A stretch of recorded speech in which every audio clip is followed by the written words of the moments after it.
Ladies and gentlemen, and welcome back to No Name Gaming.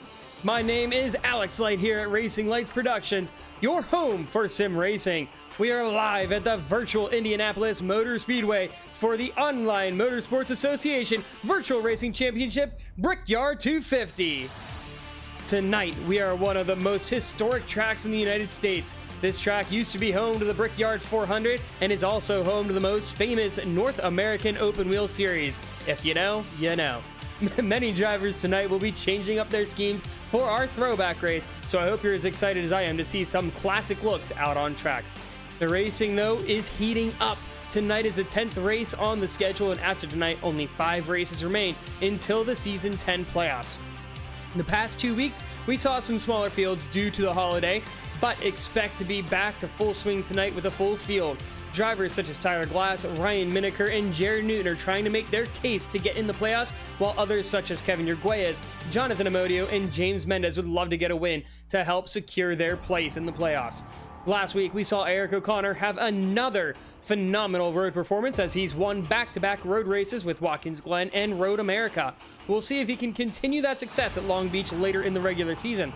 Tonight could be anyone's race. Since the debut of the next-gen Cup car, we have not seen these cars drive at Indianapolis, so tonight's race is a bit of an unknown, like the old Atlanta race was a few weeks ago.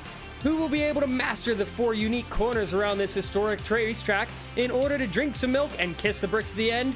Before we get to our qualifying results, which we're getting underway with qualifying, let's go take a look at the driver standings after last week's race at Road America.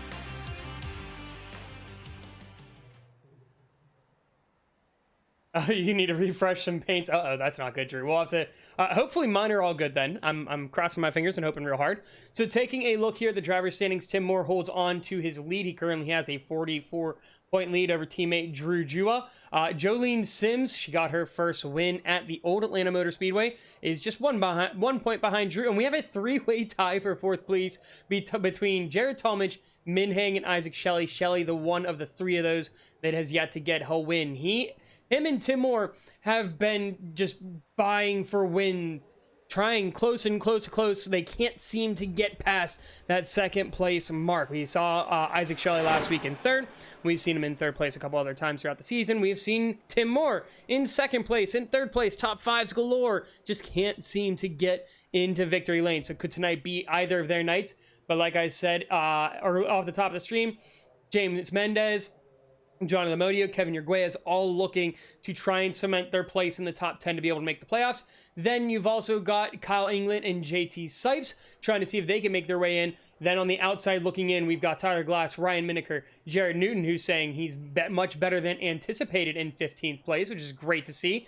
Then Brad Qualls, Jonathan West, Thomas Green, Austin Mongold, and Colin Teague takes over the 20th position. Taking a look over at the team standings, not much really has changed. It's been pretty much steady going all throughout the field. Nobody changing positions, gaps changing a little bit. The OCM Racing gap to McGuinness Motorsports just a little bit larger. It's only 29 points now.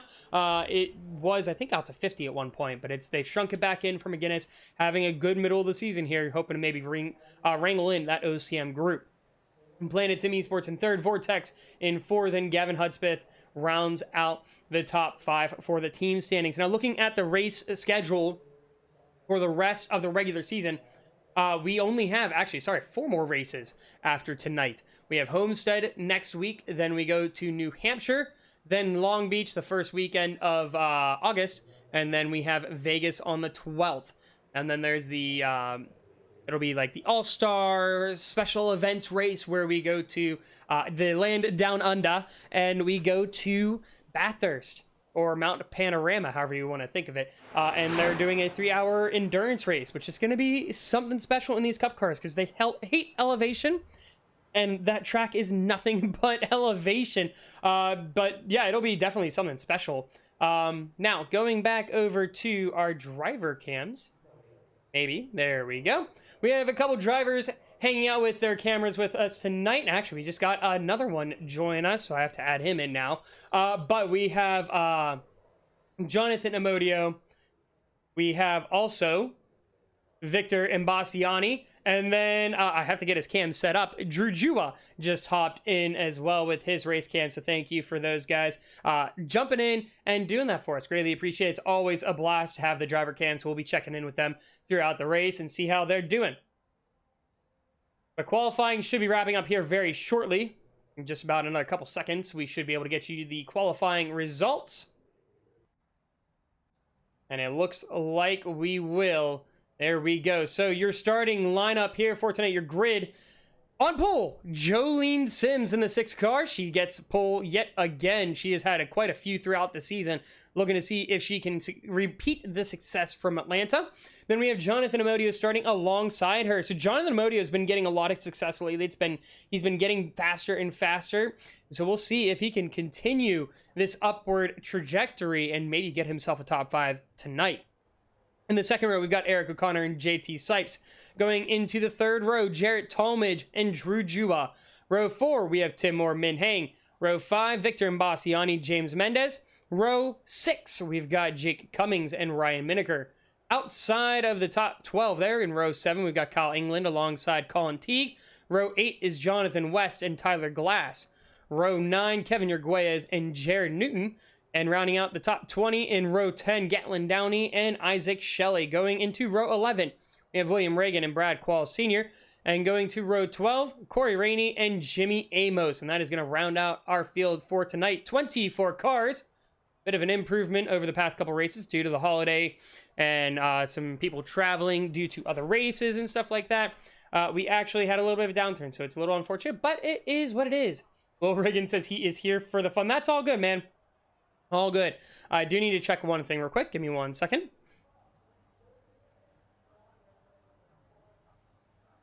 Okay. So. Oh, it's fun listening. So one thing that we were debating throughout this, getting ready for this race was, can you say the track name, right? Because in case you don't know, there's a whole thing about the track and it changing licenses and stuff like that. So Tim Moore and I have been like very touchy with how we go about saying it. So I apologize if it's not allowed, but we are saying Indianapolis Motor Speedway. But now taking a look here, the front row has 2 really good throwback cars. I want to take a second to show you guys some of the schemes you're going to see out there for the throwbacks. So let's go take a look here. These are just a few of the throwbacks that you're going to see on track. There are some more that I did not get to put into this graphic, but you can see some classic looks there. Bill Elliott, Carl Edwards, Clint Boyer. You've got Jimmy Johnson, Petty. You've got a whole bunch. There's even more out on track that we did not get in here. So some put modern takes on it, like you can see when we go back to the race cam. You can see Jolene Sims. She is rocking the modern RFK look. So if you look on the door, you can see those little stripes on the bottom that kind of makes up that Carl Edwards look. You've got it's really cool. I think it's really neat to be able to see that it's got that design to it. Really cool. But yeah, just as you go throughout tonight's race, look at all these different schemes. Lots of really cool ones out there. Drivers did a really good job making this a good throwback race. We're coming around turn 3. We're going to be ready to go green here any moment. There is no restart zone, so that is one thing to just be aware of here tonight. It's going to be really interesting when we go green. So we'll just have to wait and see if it's going to be on leader once the pace car goes off, or if they have a designated spot on track. But we got 100 laps here up on the docket tonight around Indianapolis Motor Speedway. Get ready, because it is going to be an exciting race. 250 miles around one of the most historic tracks here in the United States. Pace cars off. And here we go, green flag racing, Indianapolis Motor Speedway. We're going green for the Brickyard 250.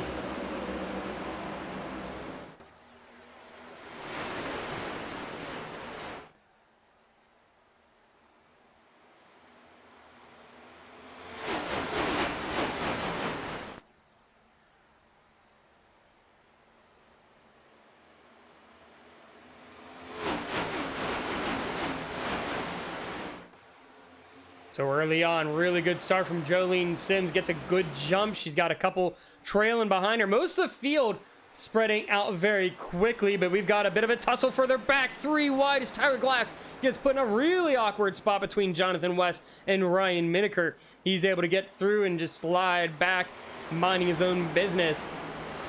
The one thing that's really tough about this track is the flat corners. You're going high speed around these corners. Not a ton of downforce on these cars, so it's going to be a fight for the bottom. As you see Kyle England, he's going to try and go for that, taking that old IndyCar strategy as he goes all the way to the bottom, heading into turn 1, trying to carry some of that momentum around Jake Cummings. A little bit behind, you've got James Mendez in a beautiful Kurt Busch scheme. Love that classic scheme there in the 92 car. And then you've got Jonathan West here, side by side. Tyler Glass, can he get that inside line and get that run? He falls behind Tyler Glass. We'll stay with Ryan Miniker. Miniker given lots of room as he rides almost up to that third seam. It's going to cost him a spot there to the 25 of Jared Newton, but that's okay. Just kind of minding your own business at this point. Going further ahead, Min Hang side by side with Jonathan Amodio in the 7 car. Amodio dropping back a good bit here early. He's back to 6th place, but could be trying to save those tires. Min Hang side by side with Tim Moore as they sweep down through turn 1. And what is on Tim Moore's car? What is that on the front end? I can't tell from that angle. It's hard to tell what that is. We'll have to get a better look at it when we get a caution or something. But that would be Victor Imbasciani dropping back there.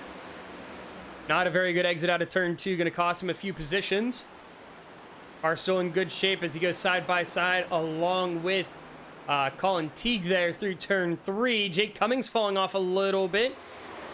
Losing a lot of speed through turn 3. Tries to get back down to that bottom. A little bit of a slide there from the 12 car. He is loose coming out of 4. Big save there as he keeps that one straight. Loses a lot of momentum. But definitely will take that momentum loss over taking a lot of damage. So front out of the field starting to spread out a good bit. As you can see, a gap here about a half second from Jolene Sims back to Eric O'Connor. Jared Talmadge right behind. And then you've got JT Sipes about a half second back from that. They have turned into a train here in the first half of the field. But look at that, Eric O'Connor looking to go back-to-back wins here. He's won on road courses, but wants to prove he can do it here on ovals. Could this be his night?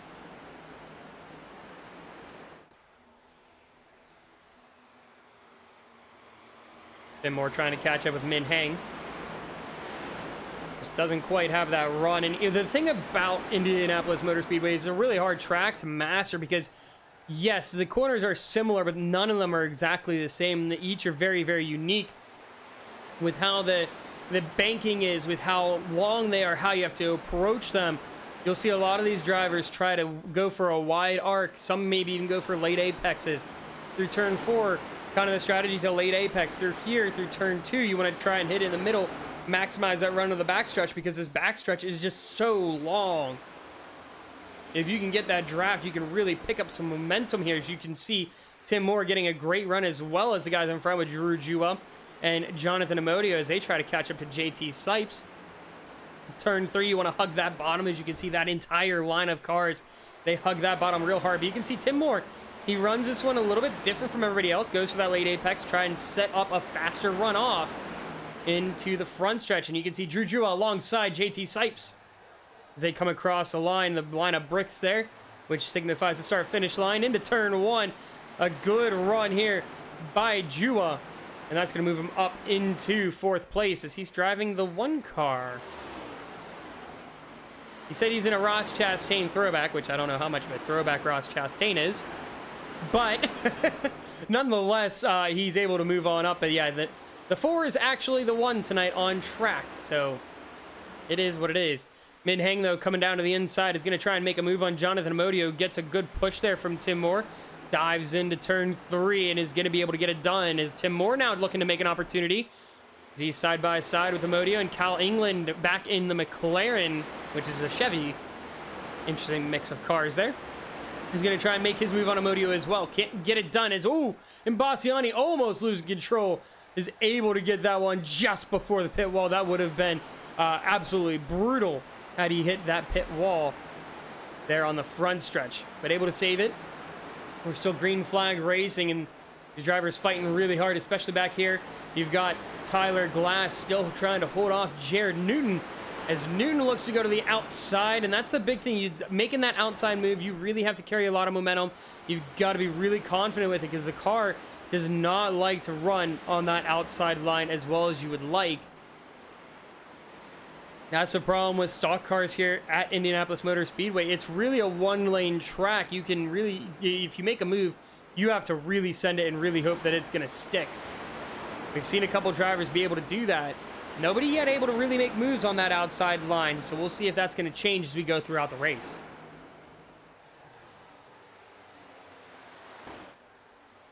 Looking further ahead, Jared Talmadge closing in on Eric O'Connor. A gap down to about a quarter of a second at this point. Jared Talmadge looks like he's running maybe a Jimmy Spencer target throwback. I like it. Looks good. But yeah, wide range of cars out here tonight. Love seeing all the different schemes. You can even see that's a great view there on the backstretch as they come out of turn 2. You can see the wide mix of cars. Some newer throwbacks, some older throwbacks. Love to see it. Drivers doing a great job of finding some different things to put out on track.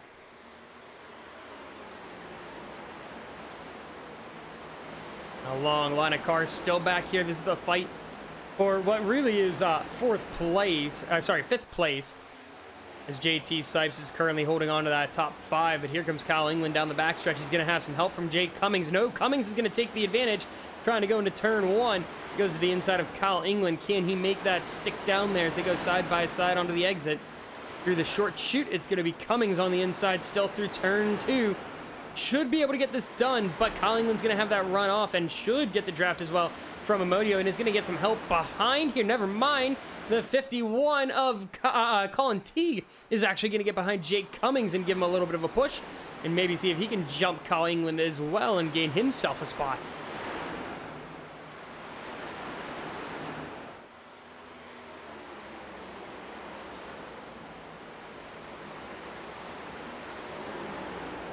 Kyle England, runs a little loose there through turn 4, does dink the wall. Shouldn't cause him too much damage. The car looks like it's in good shape. That is going to slow him down a good bit. Here comes Isaac Shelley looking for the side draft on Tyler Glass, looking to go to the inside, but does not have that run. Backs out instead. Looking to maybe set it up here out of turn 1. Almost gets loose. He's able to keep the car underneath him. So far, not a great run from the 98 car. But you never know. Might be holding back here a little bit, waiting for people to fall off with their tire wear. Coming down the backstretch, going to see if he can set up a move maybe into turn 3. Not as close as he would like, though. He's about 2/10 back. Can't really make a move from that far away. But still right on that back bumper of the 8 car. Waiting for an opportunity. All it takes is a good run off, and he'll be able to make a move and move himself up a spot. Again, the 98 car currently sitting in 16th. He is desperate to get a win here. Wants to try and notch that off and finally get that monkey off his back, but just has not been able to this season. Gets so close time and time again, but gets a move here on the 8 car. Runs a little tight on the entry. Is side by side into the short chute. Should be able to get it done here through 2 as Tyler Glass just backs way out. Hits the wall a little bit. He's going to actually fall back in line in front of William Reagan.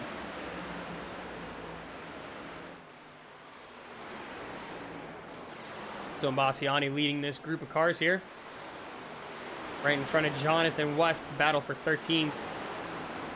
Right now, I think Jonathan West kind of looks like he's just kind of biding his time, waiting to see what's going to go on in front of him.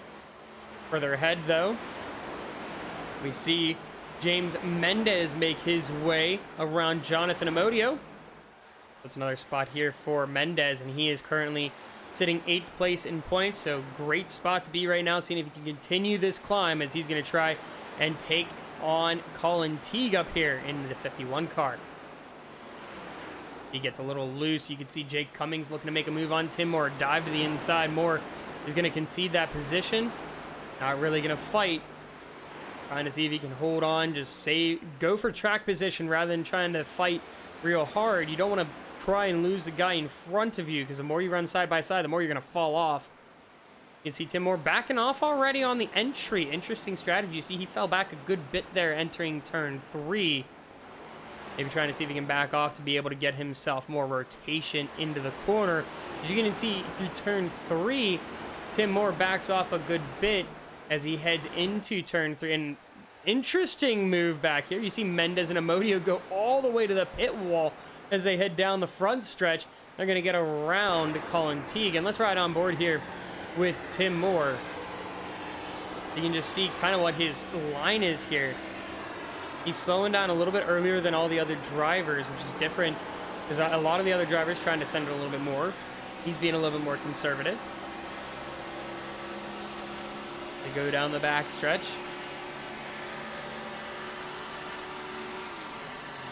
Yeah, he even lifts as he goes into the corner. He's not even just braking. He's lifting and coasting a little bit.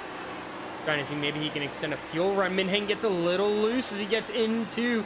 that was JT Sipe. Sorry, I was going to say Drew Drew, but Drew is all the way up in 3rd place. A little bit loose from Minheng again as he gets into the wall on the outside. That's going to be an opportunity for Jake Cummings and Tim Moore as Tim makes a hard charge out of 4. Not going to make a move on Minheng there. Minheng all over the bumper of Jake Cummings, though. Cummings gets a little loose, and this is where we're starting to see tire wear take effect. Drivers struggling for grip here on the exits, some even on the entries. And you would think the two things that could go, depending on how you drive the car, would be your right front if you decide to really send it in on entry, or the rears, depending on how hard you get on the throttle on exit. It's kind of a mixed bag depending on how you choose to drive this track. You can see both things happen, or you can see one or the other. It's really kind of hard to tell. Just depends on driver style, but it seems like a lot of them having a little bit of issues with the rears as they're getting on throttle, maybe a bit too hard, a little too early. You can see further back, Isaac Shelley trying to make a move around Victor Imbasciani. A little bit of help with Jonathan West. He's going to be able to get that move at least started here heading into turn 1.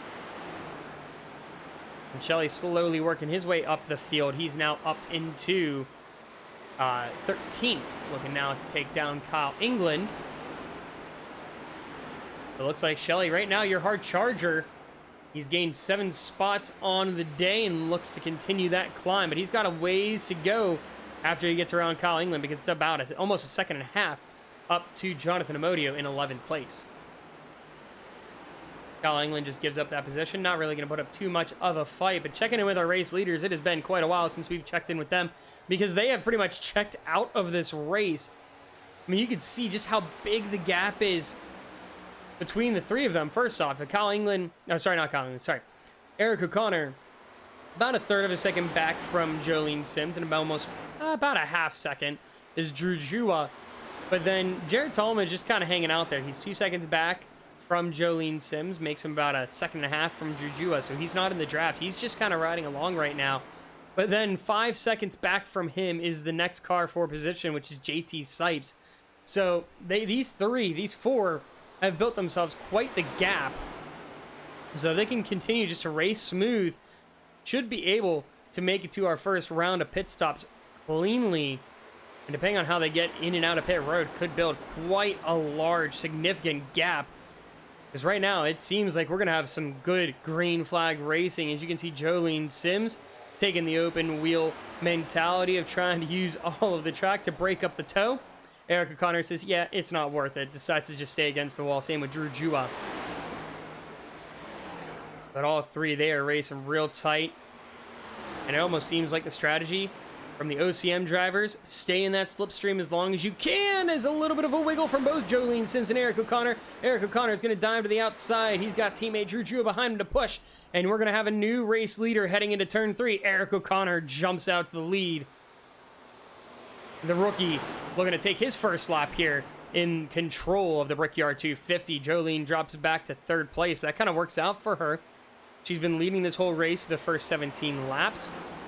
Gives her an opportunity to drop back and try and save some fuel. I was going to say that maybe the strategy from the OCM drivers is let the McGuinness driver take the lead, have control of it, burn off that extra fuel because she's in clean air. You can see Drew trying to see if he can get a little bit of clean air. He drives a little bit wide of the entry. But jumping back through the field here a little bit. We're sideways in turn 1. That is Jake Cummings' big wreck here coming through the short chute into turn 2. And how is the... There's no caution? There it is. It is finally out. That took quite a while to bring the caution out. That is Jake Cummings and quite a few others that got involved with that one. Let's go see what brought that caution out. What happened coming out of turn 1?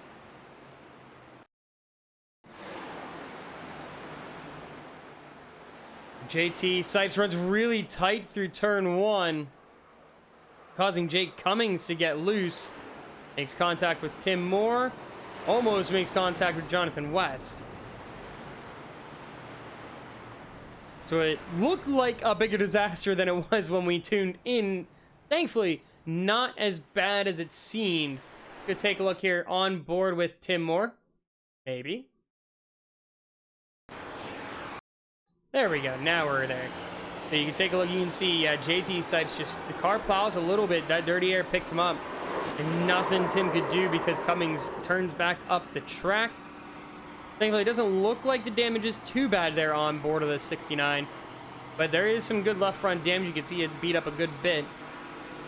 Now taking a look here from that of JT Sipes, you can just see he has to check up a little bit, plows a little bit, he almost makes contact with Min Hang. Instead makes contact with Cummings. And I'm surprised he hit the outside wall, didn't get any more damage than just maybe a little scrape or a scrap there on the outside.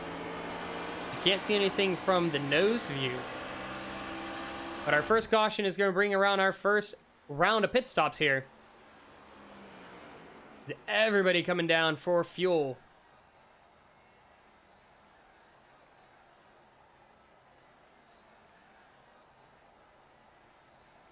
Our first round of pit stops, Eric O'Connor leads us on in, Drew Juba in second, Jolene Sims in third. So we'll see how this is all going to play out. Will somebody be bold enough to take 2 tires and try to jump the field?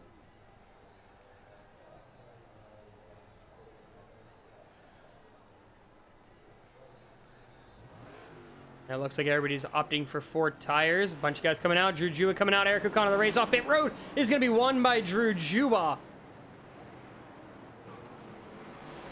What an exit there. What a pit exit from Drew Juba.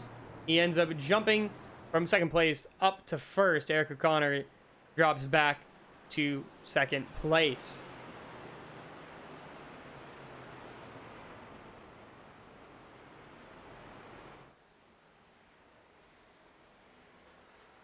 Taking a look through the field, nobody really opting to take the 2-tire strategy. We've got quite a few that are opting for damage repairs after that wreck. The interesting question is going to be, does anybody take their fast repair that was involved? Do we have the, Tim Moore? Does he take his fast repair? Jake Cummings, does he use his fast repair? It doesn't seem like it because Tim Moore's still down on pit road. Jared Newton is on pit road, so he must have gotten a little bit of a hit there. Jonathan Amodio, looks like he was taking some damage, but his damage, I think, was from a different incident. Maybe sometimes he maybe scrapped the wall or something. Same with Colin Teague. And we had Will Reagan and Gatlin Downey stay in pit road a little longer as well. So a few drivers opting to stay down a little bit longer than normal. But through the first 19, 20 laps, very good racing. Clean green flag runs. Should be really exciting to see how this next stint goes. Pace lights are off, so we are going to green next time by, it looks like. Yeah, we're going to double it up, so cars that are just coming out pit lane have to make a hustle to get back caught up with the field.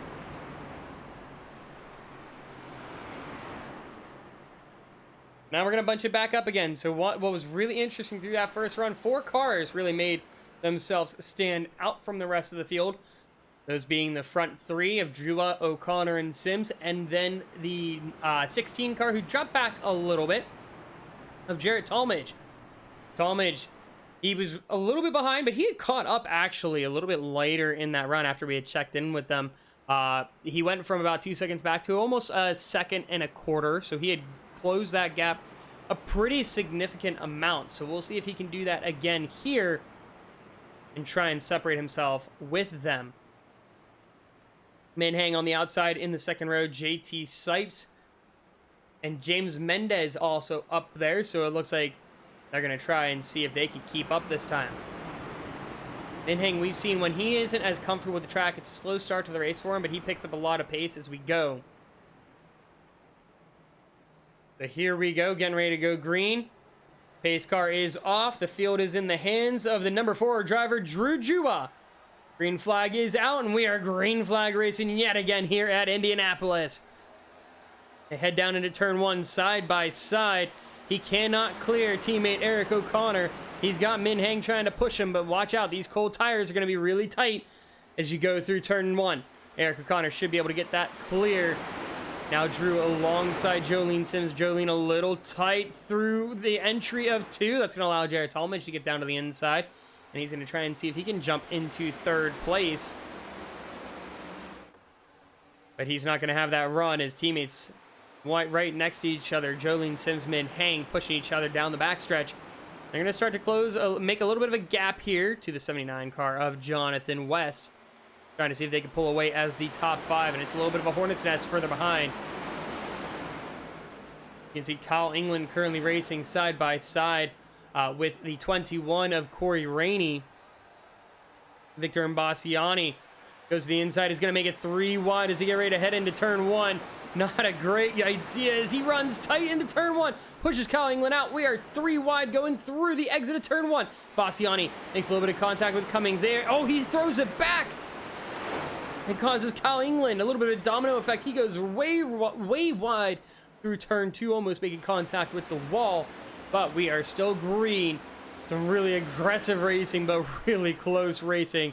Some very interesting calls there from the drivers. And Bassiani, you can see, not too happy with Cummings getting in there. Give him a little bit of push. Almost gives Cummings a shove there into 3. And that's going to be Colin Teague getting turned around from Bassiani. Victor Imbasciani hits that outside wall real hard through turn 3. Thankfully, he's able to save it, but that 12 car, a little bit beat up on that right-hand side. Let's go see, from his point of view, what happened heading into turn 3. So he's right behind Jake Cummings. He had issues the past couple corners, running tight, not getting that corner entry. And just a deep send, tries to fix it. Can't correct it enough. Getting on throttle a little too hard, and you can just hear it pushes the car real tight. Nothing he really can do about it. Big way to get that car to rotate if you're pushing that hard is just to back off the throttle, let it naturally rotate. You can't really push it like that.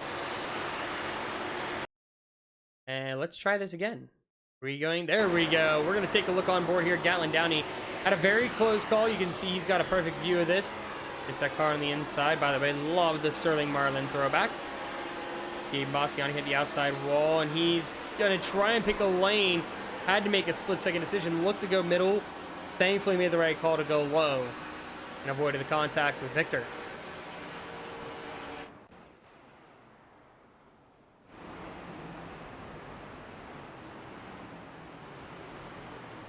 Our second caution of the day coming very shortly after the first, and interesting calls here being made. Some choosing to come down, some choosing to stay out.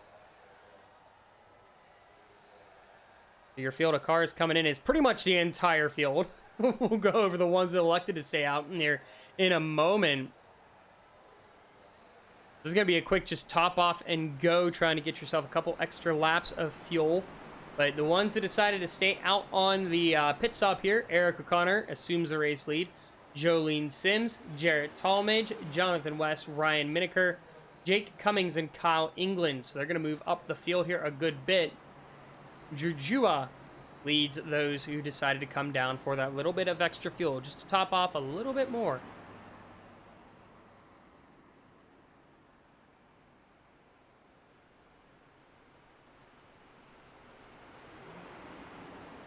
What's going on, Brad? Welcome to the stream. Thank you for joining us. You wish you had... Wait. I wish someone had my face on their scheme on iRacing. I was trying to figure out who is on the face of Tim Moore's car. Wait, I've been trying to figure that out. I don't recognize. Let me go see if we can find out. Not a very good view of it. It says, does this say the Intimidator? I think it does.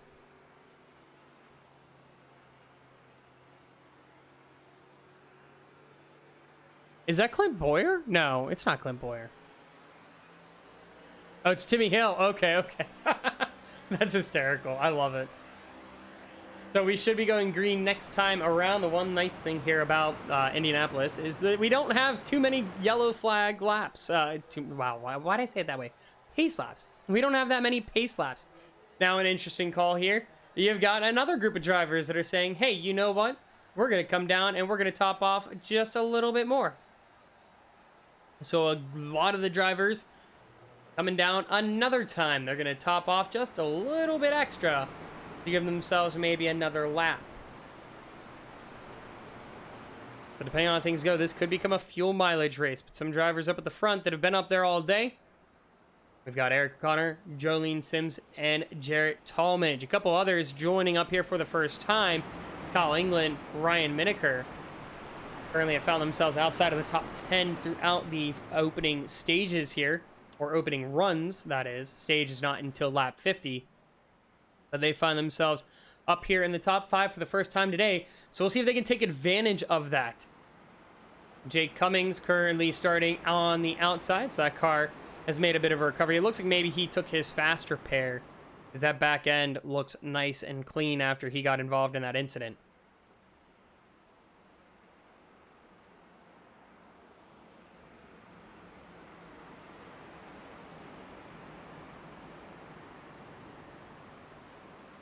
As we get ready to come out of pit road, or not out of pit road, I turn 3. Pace car is going to come off this time. The field is going to be in the hands of Eric O'Connor. I'll see if we can get a nice long green flag run. We already had one today. Let's see if we can get another. Pace car is off, and he is free to go once he reaches the pit wall. Barney the flagman ready with that green flag. And we are going green flag racing again here at Indianapolis for the Brickyard 250. What a jump from Eric O'Connor as he sends it, getting ready to head into turn 1. Makes himself quite the gap, about a quarter of a second there, and forces Jarrett Talmadge and Jolene Sims to go too wide through turn 1. And he's definitely going to try and take advantage of that as they go too wide through turn 2. Jolene Sims still there on the outside of Jarrett Talmadge. If you're Eric O'Connor, this is what you love to see because it is going to slow them down a good bit. Can he build himself enough of a gap that he can break that toe? But it doesn't look like it, as Jolene Sims is going to be able to close that gap a little bit. Ryan Miniker electing for the outside line here. Falls back a little bit, hits that wall, and is going to slow down Kyle England. Kyle England going to dive to the inside line. It's going to be right behind Tyler Glass, and Tyler Glass making his way up the field, looking really good. Can he find a way around Min Hang? They go almost single file down the front stretch. Kyle England tries to get a look to the inside line. Can't seem to get that run the way he wants. But now at this point, you got the question. Do you go for the fuel save, not the fuel save, the tire save, or do you try and make moves? Some of these drivers are deciding at this point. What do you decide to do? As we see Drew Jewell make a move on Jake Cummings as he tries to catch those front group. Looking further back, a really good battle. William Reagan alongside Ryan Miniker. Behind them, Colin Teague and Victor Imbassiani, as Imbassiani almost gets into Miniker. He gets into Colin Teague again. The second time he makes contact with Teague, gets bumped around a little bit. He's able to keep that car straight. That 12 car is having quite a day. Getting into a lot of action. A lot of beating and banging there from the 12 Mustang. Side by side, though, Colin Teague, Ryan Miniker as they head down into turn 1. That should be Colin Teague being able to make that move. As you see, Victor Imbassiani now going to try and jump on top of the 48. Is able to get that done. Clears him before the short chute. And now Corey Rainey making a move as well. Gatlin Downey might be able to get that done. We'll see if Ryan Miniker can be able to bounce back. But look out, Isaac Shelley Gonna jump in this line 3 straight, trying to see if they can make a run towards Victor Imbasciani.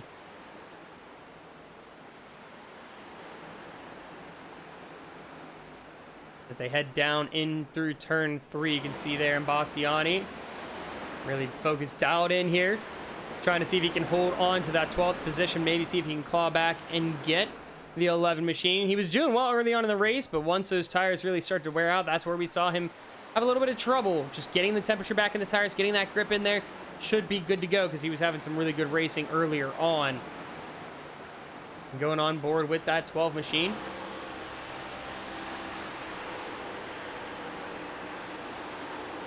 You can see him getting into the corner. It seems like the car getting a little bit more comfortable with him.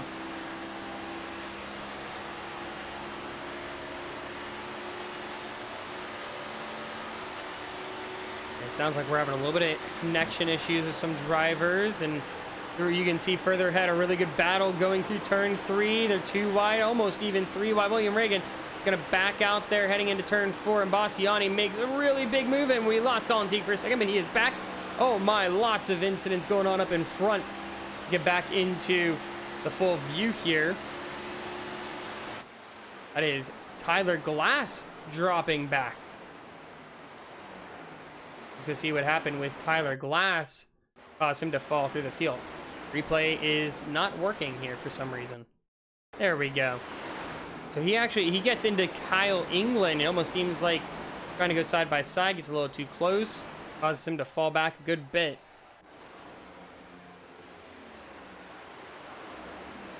Leaders have checked out a little bit here, but now back here we have had some intense racing further back in the field, as it has been swapping back and forth. Kyle England going with it against Victor Imbasciani, trying to see if he can jump in front of the 12 car. Can't seem to get a good run off, though. He is getting close time and time again. Just can't get enough of a run. We'll see if he tries to send it into turn 1. He's tried that many times on several different drivers. Just can't get that move to stick. He just doesn't push enough momentum. Can't get that car to rotate enough. But then that becomes an issue. If you push the car too hard, you're going to burn those tires, and it's going to make it real hard to turn later in the run. What we saw with some drivers having the issues with, you can see right there, maybe a little bit of dirty air causing him to run tight to the exit. Going to kill some of his momentum coming out of 2 onto the backstretch. That's going to allow Isaac Shelley an opportunity to come down to the inside of Kyle England, as he's going to move up into that 10th place. Welcome to the top 10, Isaac Shelley. I believe that is the first time today we have seen him up this far. But the thing is, he is not the current hard charger. That role actually goes to this man here, the 79 of Jonathan West. He currently holds the role of hard charger. He is up 11 positions from the start of the race. He has been doing a phenomenal job. He finds himself in 4th place. Is running really well. We saw the first green flag run. The first 4 or 5 drivers, they really separate themselves from the field. And here we are now. We see a similar situation. They've kind of separated themselves from the rest of the field. You can see there's a gap about 1.5 seconds from Jujua back to Min Heng. Again, Min Heng figuring out the track a little bit more. Finds pace as he goes throughout runs. There's something really we've seen this week and week over again. We saw it at Kansas. Didn't have a ton of experience on the track. Got out, was racing. Wasn't the best of the first half. Figured it out towards the second half. Just an unfortunate race, but he's been doing a lot better now in this second long green flag run. Drew Jewett, it almost seems like maybe he's holding back and saving a little bit, because he had some big pushing early on in the first run. Wanted to get around, get up ahead of some drivers, get himself into this top 5, and he's right in the spot he wants to be in case these other drivers are going to need to pit. But you can see Eric O'Connor holds himself a solid lead over Jolene Sims. Those two have been up at the front 1-2 pretty much all race. Jared Talmadge has been also sitting right up there, right around that top 3, but holds on to that position right now. But again, Jonathan West putting up one heck of a drive right now. A great position for him to be. Further behind, though, Gatlin Downey battling it out with Tyler Glass and James Mendez, as they're just non-stop going at it here in about like that top 15, trying to battle it out for like 14th, 13th position. constantly seeing two wide. You're constantly seeing guys try and dive to the inside, using all the track limits throughout the front and back stretch. You can see James Mendez goes all the way to the pit wall as he dives down into turn 1. Gonna find his way around Tyler Glass, and that's him up now to 15th position as they try to see if they can hunt down Gatlin Downey. But look out, Tim Moore right on the bumper of Tyler Glass. He tries to get on the inside of T Glass. A little bit of a wobble from the 8 car. And here comes the 60. He's labeled as the 66 tonight. I didn't even realize that. He's not the 69 in the car. That's okay. We'll deal with it. Some drivers don't have the correct numbers, but it is what it is. He's going to mind his business here. Just let him drive. The bit nice thing about the situation Tim Moore is in. Yes, it hasn't been the best of seasons or best of races for Tim Moore. He's wanted to be faster. He knows he can be faster. But right now, he's the points leader, has himself a 40-point lead over Drew Jua and Jolene Sims. So right now, just kind of riding it out, waiting to see how things play out with 14 laps to stage. It's not a bad spot to be. However, he would like to get the stage points if he can, but the problem is that gap is starting to really separate because you look where Isaac Shelley is back to Tim Moore. You're talking a 4-second gap at this point. That's not an easy gap to close at this track unless you get some serious help. He's going to dive to the inside of Tyler Glass and is going to be able to make that move. And next up on the target list is going to be James Mendez. He's trying to slowly work his way up. A little bit of contact there between Tyler Glass and Brad Quall. Oh, sorry, not Brad Qualls. No, that would be the 25 of Jared Newton, who is currently 1 lap down. Jared Newton's going to go around Tyler Glass, and Brad Qualls is going to look to see if he can move up a spot over the 8 car. But Tyler Glass, he's been holding on nice and steady. Just needs to keep it consistent, keep it going, and should be totally fine as we go throughout this run. But now you can see Jonathan, whoa, big hit from the outside there of Colin Teague. Hopefully that 51 machine is okay, but you can see Jonathan West closing up that gap now to Jarrett Talmadge. Jarrett trying to hold on to 3rd place, but Jonathan West is not giving him an easy fight. As they've fallen a bit off the pace, Jolene Sims almost a second back from Eric O'Connor. She's going to start to fall off the draft here soon. Now you can see Talmadge trying to hold on to this position with everything he can, weaving around the front stretch, trying to see if he can break the toe with Jonathan West. As I head down to turn 1, West maybe was looking for the inside line. It's not going to be there. So he's going to have to reset, try and do it again here on the backstretch. You can see Drew Jua is in that prime opportunity, though. Drew's just sitting here. He's waiting for a mistake to happen. All it takes is one mistake from one of these drivers, and he's gaining himself at least 1 spot, maybe even 2. You can see he is slowly gaining on them each lap because they are racing so hard. They're pushing, trying to see if one can get around the other staying in front of the other.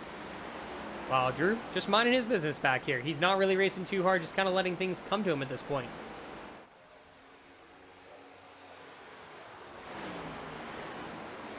Long train back here yet again. You've got James Mendez leading this charge here, the battle for 14th. Between Gatlin Downey, James Mendez, and Tim Moore. Don't mind the 25 car there, the throwback to Bill Elliott. Jared Newton, remember, is a lap down. Right now, Tim Moore is looking to make a move on Gatlin Downey. Just needs to get the opportunity. Hit on the outside wall there from Downey might be able to help him out. The car's going to start to push a little bit. More damage it takes on, and Moore knows that. Goes to the inside on the exit. Should be able to get the run as Newton is going to try and give him a little bit of a push down the backstretch. That should be enough to clear him of the 37 car. Heading into turn 3, he has got that move locked down. Another position there for Tim Moore. That is up to 15th, but now he's got to hunt down James Mendez. Like I said, still a long way to go to get up to Isaac Shelley. Now that gap is about 4.5 seconds if he's going to try and get up to stage points. Drew Jewell works his way around Jonathan West. An interesting move here because West and Talmadge really close there for a while. You can see Drew starting to push it a little bit hard here as we go through turn 2. He's got 10 laps to go if he's going to try and get up to at least 3rd place here, maybe even 2nd place if he can catch Jolene Sims, but he's going to try and make a move on Talmadge here going into turn 3. Is he going to be enough to go side by side? Yes, it is as they go into turn 3. He's going to get that move done, no problem. Jared Talmadge is going to easily concede that position. A little bit of a slide, though, on the exit, pushing a little hard, but that car is going to hold on to it as he comes through turn 4. So next up is going to be Jolene Sims. Can he close that gap to her? He's got about a second to go, but should be able to get there over the next couple laps if he keeps running as strong as he is. The nice thing about Jolene, she's got clean air, doesn't really have to worry about anybody. If she keeps running the way she has, should be totally fine.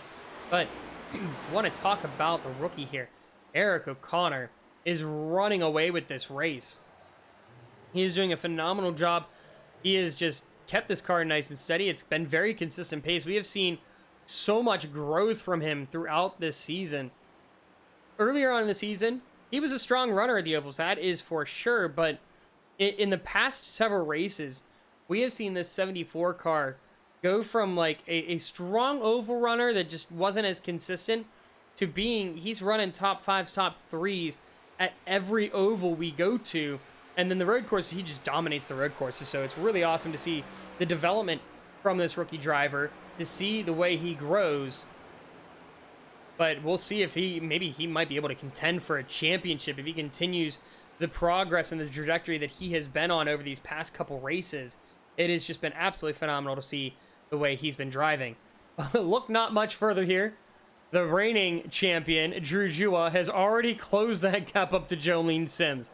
I thought it was going to take more than just like a lap, but he's already a quarter of a second away and is quickly closing in as you can see them go through turn 3. Lose a little bit of gap, but slow in, fast down as you see him rotate that car much better and gets a good run here through the short chute through turn 4. Is going to try and make a move into turn 1. Might even be able to do it on the front stretch. She gets a wiggle coming out of 4.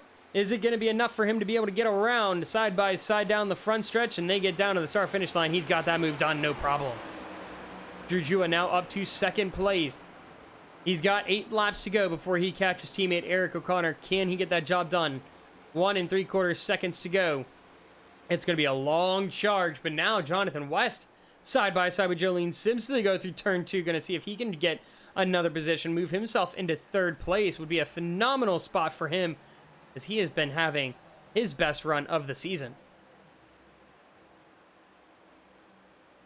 Coming down the backstretch into turn 3, it's going to be it. He's going to get that job done. Jolene Sims now dropping back to 4th place, and Jared Talmadge not much further behind. We'll see if she can get a move on him, or if he can get a move on her. Sorry, other way around there. But he's got a little bit more of a gap, but Jolene is going to come down pit road, so my assumption is she needs to stop for fuel. And a reminder, one thing that is different from a lot of leagues here, there is no caution at stage. We are not going to throw the caution and rack it back up at lap 50. So we've come down to strategy at this point, because we are spread out throughout the field. It is quite the gap around the entire track. Would not be surprised, unless there's a self-spin, if we get a there probably won't be a caution from here on out the way we've been running. That first one was really good, and it just so happened that somebody got loose, hit the wall, and spun it. And same with that second caution. Somebody just got loose, got into the wall. That's what caused the caution to come out. So with just a few laps remaining to stage, it's interesting to see that Jolene Sims coming down pit road, but maybe trying to set up for the end of the race to make sure she's got plenty of fuel in the tank. But Ryan Miniker trying to take a look here around Brad Qualls and not going to have it there as they go through turn 3. And a handful of drivers coming down pit road, but they're the drivers who had mostly elected to stay out on the last caution. Eric O'Connor down pit road, Jonathan West, Jake Cummings, and Kyle England all making their way down pit road for their second stop. Jared Talmadge, the only driver who was elected to stay out at this point. But does that mean the likes of, say, Jared Talmadge, not Jared Talmadge, Drew Jua, Colin Teague, Isaac Shelley, those who had come down once, maybe even twice, are not going to be good on fuel? That kind of is what it's looking like right now. You see down the backstretch of the battle for 5th place. Corey Rainey leading this charge, but there is a hornet's nest of cars behind him. He is all the way back to 9th place trying to chase him down. As William Reagan runs a little wide through turn 3, going to give up that spot to James Mendez, but Victor Imbasciani now trying to see if he can hold on ahead of Mendez. And like I said, He struggled earlier in the run. He struggles under the cold tires and once the tires get really worn, but once they settle in nicely, that 12 car drives it really nice.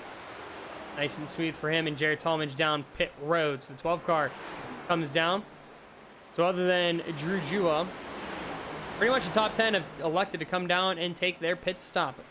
He's currently got himself an 8.5 second lead over Jeff Teague, or Colin Teague, sorry, not Jeff Teague. Don't know where I drew that name from. My apologies, Colin. And you can see James Mendez gets a really good run out of turn 2. He's going to make sure he steers way clear of Victor Imbasciani. Should be able to get that done as they go into turn 3. As long as he doesn't push himself too hard through 3, has himself up to now 5th place. Mendez up to the top 5. You got Imbasciani behind, Tim Moore back there, as well as William Reagan in this pack. And Colin Teague now comes down for his pit stop. So we've had a wide mix of strategies here. Lap 43 kicked off this run. That was Jolene Sims. She was the first one to come down. So we'll see how many more cars decide to come through pit road. But you've got Tim Moore now making his move on the inside of Victor Imbasciani. That's going to move him up now into what is 5th place. Jared Newton, you're hoping for a caution to come out through this pit cycle, but you're also hoping that you're not involved, because right now he's in a bit of a sketchy situation, because he could very easily get caught up in something, because there's some really hard racing going on around him. Don't want to get tagged in anything going on. On board with Corey Rainey.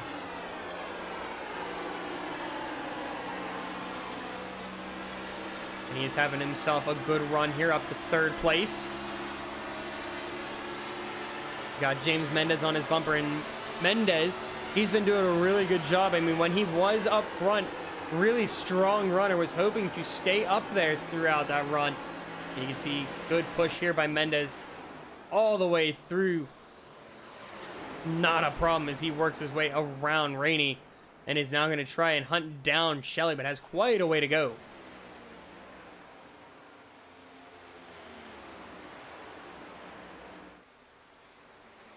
And so a lot of the pit cycle come through. If you take a look, we can see where Jolene Sims, she was the first one to come down pit road, but is currently not the, quote, provisional race leader.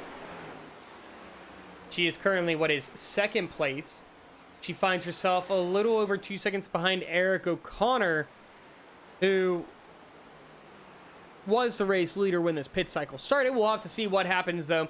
Once everybody else decides to come down pit road, Gatlin Downey makes his way onto pit road, so that's going to move Eric O'Connor into the points for stage. And it looks like he's going to try and work his way around Tyler Glass as well. We've got just one more lap to go to stage. Let's take a ride on board here with Jonathan Amodio. A little bit of blinking here, but Jonathan Amodio in the 7 car. The Clint Boyer throwback. He's pushing a little bit through turn 2, trying to see if he can sneak points, so he needs points to try and lock himself in to the playoffs. So that is part of the strategy of staying out here. Eric O'Connor should be able to get around him no problem, but that's all right. Jonathan Amodio is going to take 2 points as much as he can. Stage 3 is, stage 3. My goodness. Sorry, guys. I am misspeaking all over the place here tonight. Stage is going to be over as Drew Jua takes the stage win. And we can see, oh, Amodio, big save there coming out of 4 of those tires, really fighting him. But is able to keep that car nice and steady and is going to come in for a pretty good position here. A good finish for him at stage. So while he didn't stay ahead of Eric Connor, points are points. You're going to take him where you can get them, because that puts him ahead of drivers that he is currently competing with for the playoffs, like Kevin Yerguay. So definitely a good spot to be.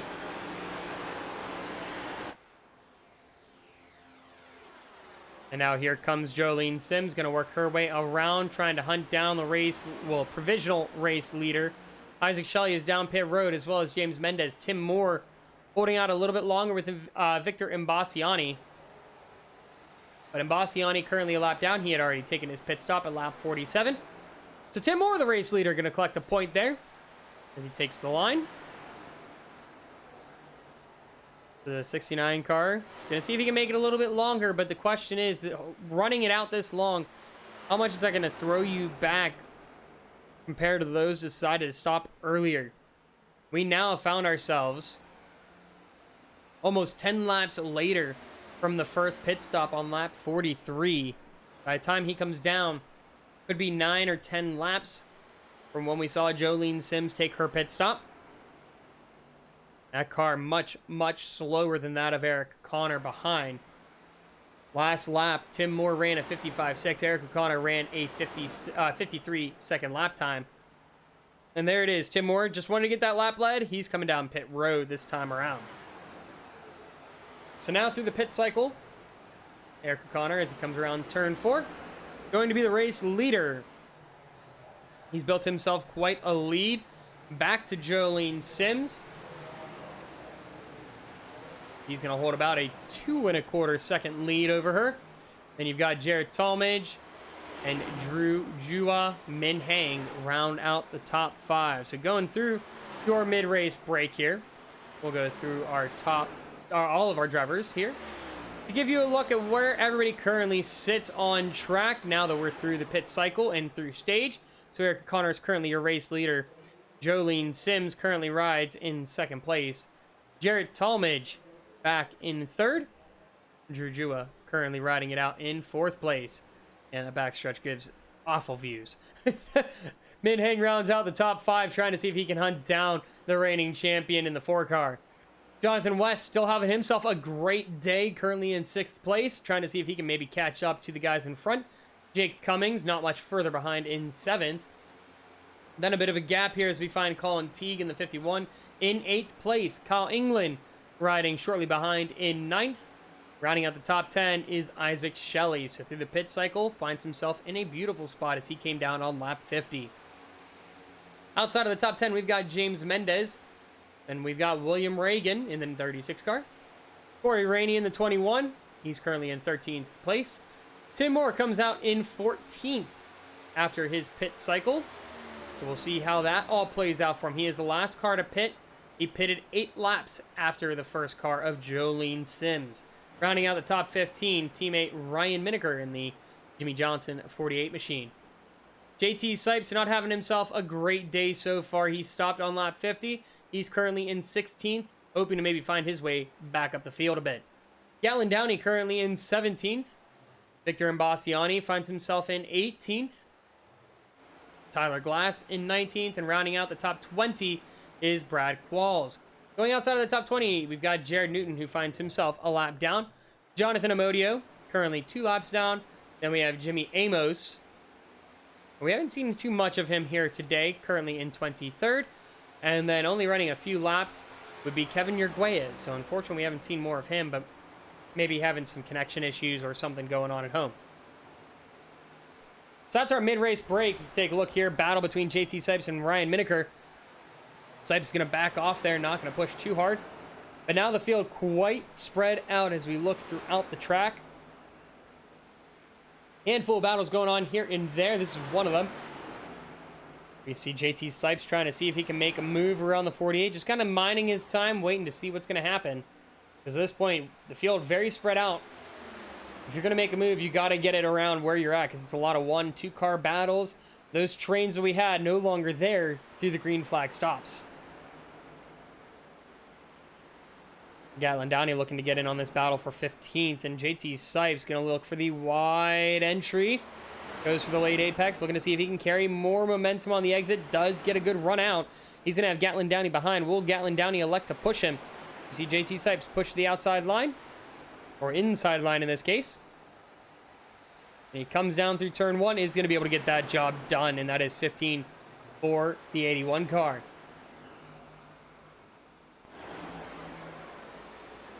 Jujua trying to see if he can catch up to Jolene Sims. It's a long way to go here. And that's part of the thing about going for that overcut. Now, he was only, well, I say only, he was 6 laps ahead of Jolene Sims. She came down on 43, he came down on 49. But the gap that he had to Jolene Sims was not that significant whenever she came down pit road. He had just cleared her by about a lap or 2 when she elected to come through pit road. But now finds herself 3 seconds ahead as he closed in about a half second on that last lap. But that's going to be the difference, is the tire wear is going to start to kick in here earlier for Jolene Sims than Drew Jua. And Derek Talmadge, maybe a lap or two, but it's not enough. But that's where you're going to see some of these late pitters have that advantage. They're going to see if they can do a one-stop from here. Those that came down on lap 43, it's going to be a bit of a stretch. We'll see if they can make it on one more pit stop. It's going to be an interesting call to see what's going to happen here for the remainder of the race, because you also have to keep in mind, if we go to overtime, are you going to have enough fuel to make it through overtime? Alan Downey side by side with Ryan Miniker as they go down the backstretch through turn 3. And can't get it done. Still side by side. Gets a better run on the exit. Should be able to get it through turn 4 as long as he doesn't push the car too tight. Be able to get that extra momentum, but look out, Miniker might be able to make a move on the other way back around. But moving a little bit up the field, taking a look at William Reagan having a good battle with the 21 of Corey Rainey, currently the hard charger of the day, along with Isaac Shelley. Corey Rainey is looking to move up into 12th, which would be 11 spots gained for him from his starting position of 23rd. So he's had himself a great day for one of the newer drivers. Has been driving really, really well. But take a look a little bit behind Tim Moore. He's just kind of lurking right now, seeing if he can close that gap. Rainey looks to the outside, goes to the inside, and it's closed off by William Reagan. So 21 needs a good runoff. Does go to the outside there as Reagan looks like he's just going to give that position up there. Not going to put up too much of a fight. And so we see the 21 Corey Rainey up to 12th place. Can he start to build himself a bit of a gap? He's got a while to go to catch up to James Mendez.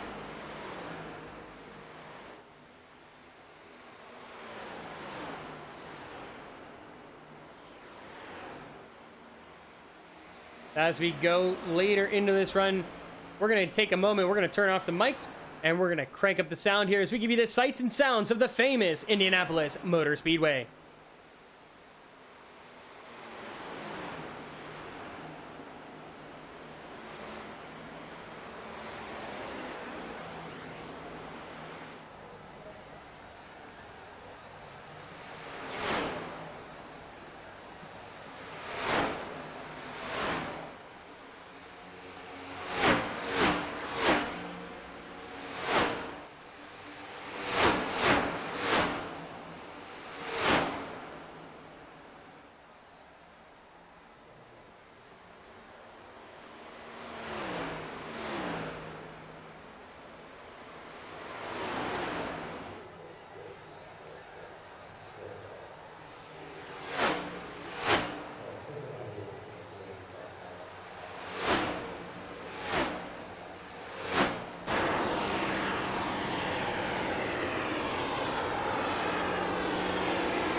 Victor and Bassiani side by side with JT Sipes here. A good battle going on for what is currently, I believe it is 15th place? Sorry, 17th place. And JT Sipes is going to work his way around to Bassiani there. And Corey Rainey coming down pit road. No, never mind. Sorry, he was just going really wide to the inside there through that exit of turn 4. JT Sipes trying to see if he can work his way back up, seeing if he can catch up to Ryan Miniker and Gatlin Downey. It's still a really good battle going on here. We've got William Reagan, Tim Moore coming out of turn 2 down the backstretch. Tim Moore is going to see if he can dive to that inside line and make his move. up to what would be 12th place at this point. Not going to get it done there. Going to mind a little bit more. Wait and see what comes to him. Coming through turn 4 after the short chute. Will he be able to go through the front stretch? He's seen a lot of moves. He's waited for a lot of these longer straights. As he's going to do exactly that. Gets himself a run coming down the front stretch. Come across the bricks. He's going to look to make a move into turn 1. No, he's going to wait a little bit longer, see what comes to him. So interesting to see Drew Jua has worked his way up the field a good bit. He's up to 2nd place as we see Tim Moore make that move on William Reagan. But yeah, now it comes down to a battle of pit strategy. If we take a look here, you can see the pit strategy. This is through the top 5. You can see how they all played out here. So the last pit stops for most of these drivers around that lap 44 mark, but you can see Drew Jua, he was much different. He came on 49, so his pit stop is much different than the rest of the field. And that's where he's gaining a lot of time, and that's even, like, you can see, if you look further back to Tim Moore, his pit stop came on lap 51, so he's got even 2 more laps on Drew Jua. Right now, I think at this point, if Tim Moore is going to hope for a win, he's going to need a caution to come out to rack this field back up. But at that point, strategy is gone. But you can see that first stint, that long green flag stint that we had for our first round of pit stops, or first run of green flag stops, that is, because everybody came down to lap 19. I'm taking a look at, say, Jua and Moore, their pit stops, about 25, 27 laps or so, is about how long they made it on fuel. So we're looking at a fuel window of about 20 to 25 laps that we know of right now. So we'll see if maybe somebody decides to stretch it. But for these guys that came down on lap 44, you look at, say, we'll say 25, we'll say 20, to give a little bit of a buffer, 27 laps is the max you can go. They're coming down in 7 laps. That's not going to get them to the end of the race. They're going to have to come down one more time and top off. Now, for Drew and Tim, they can make it. A couple of others as well. Looks like they might be able to make it on a one-stop. JT Sipes, Tyler Glass, James Mendez, Isaac Shelley. So if this stays green, we are going to have ourselves quite the fuel battle. It's going to be really interesting to see how this all plays out, because it's going to be really tight battling. Through pit road really is where we're going to see a lot of the moves made. Jolene Sims decides to come down pit road, but Drew Jua quickly closing in on teammate Eric O'Connor.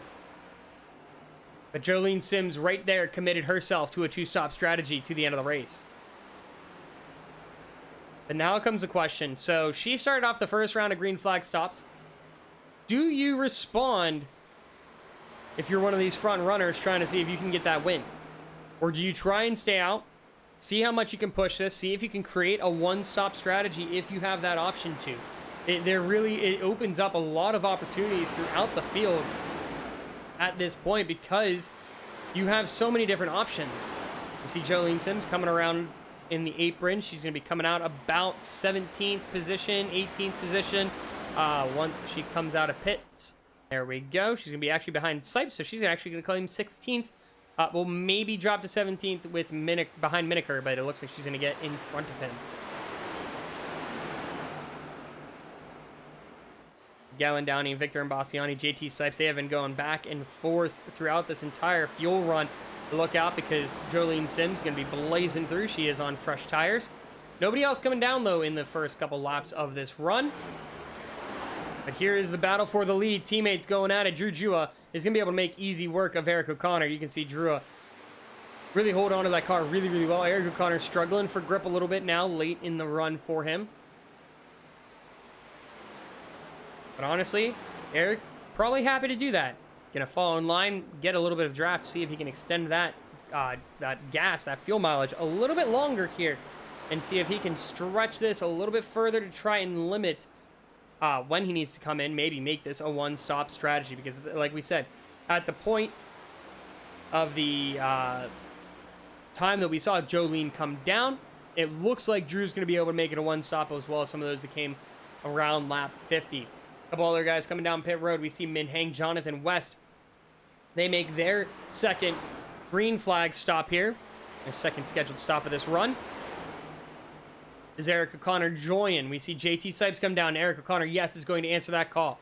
So anybody coming down around now, it looks like we're committing to a one-stop strategy. And one thing to keep in mind when you come down pit road, as we saw right there from Eric O'Connor, that pit cone, that commitment line is very, very late. It is way within the pit road. So you have to be careful once you come down because it's very easy to either miss it or stop way too soon and get yourself in trouble.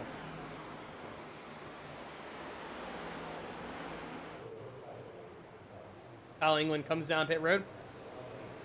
Isaac Shelley, James Mendez going at it. We've seen Shelley up to now 5th place. We'll see how he's going to hold on. But that right front, it's seen a little bit of damage there. You can see it's struggling a little bit. Pushing a little, but we can take a look here. These guys now in the top 5. Other than Talmadge and Teague, rest of them stopped on around lap 50, other than Jua. These are the guys who stayed out longer. They're going to see if they can stay out closer to lap 75. If you can make it to 75, you can make it a one stop from there, as long as we stay green is the big proponent here. That's what everything is hinging on at this point. So if you're one of those two stoppers, you're kind of hoping a caution comes out, because then it skews the strategy all over. You're going to get ahead of these guys who are the one stoppers, because you're going to be faster. You're going to be able to catch up right now. That's why we see Jolene Sims. She came in really early. She came in 2 laps earlier than everybody else this time, trying to go for the short pit. It's a big call. It's a bold strategy. The problem is it commits her to the 2-stop. Is it going to benefit, though? Because we've only seen a handful of cars really have troubles now through this second green flag run. We've even gone through, this is now the second pit cycle without having a lot of drivers have trouble. And you can see now, Garrett Talmadge comes down pit road. We should see Colin Teague come down any moment. And you can see Tim Moore moves his way into 5th place, and he is the latest pitter from that first pit cycle on lap 51.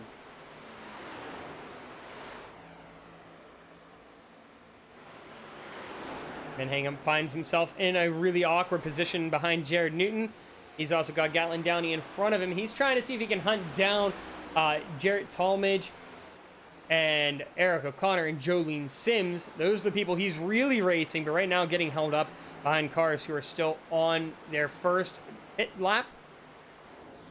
Gatlin Downey should be coming down here shortly, but he's going to push him to the outside. Not physically push him, but he's at least going to force him out there as he gets down to the inside line. And Gatlin Downey struggling to get that car rotated through every corner as he hit both turns 3 and 4 exits. Got a good hit on the walls. Jujua, though, coming through the field. Look out. He's not too much further behind. Still needs to make his scheduled stop here. But he's got Tyler Glass right in front of him. Going to make him go a lap down as he almost gets into the back end there. Had a good exit. That's going to hold him up a little bit. But right now, Drew's kind of in his world of his own right now. Doesn't have to worry too much about the rest of the field. But looking at Isaac Shelley, he has fallen back a little bit here to Tim Moore. And Tim Moore's wonder if he's going to try and stay out the longest again and go for that same strategy. Comes across the line for lap 71 himself. Get it to round Isaac Shelley. Moves him up to 3rd place. Has about a 4-second gap to catch James Mendez. So at this point, just going to kind of ride around as best he can. Victor Imbasiani now down pit road, as well as Gatlin Downey. Drew Jua also joins them down pit road. So it's going to be an interesting call to see if some of these guys can make it 30 laps on fuel. So far, the furthest we've seen is about 25, 26 laps on a fuel run. That comes from this man right here, Tim Moore. And once we get the cycle through, we'll take a look again at the pit cycles and kind of see where everybody came down, so you can get an idea of kind of what the fuel numbers are going to look like here. How crazy is the race, Ben DJ? Oh, there's a wreck coming out of turn 4. William Reagan gets turned by, it looks like JT Sipes, or he got loose there. That is going to bring out the caution, and that's going to throw everything a mess.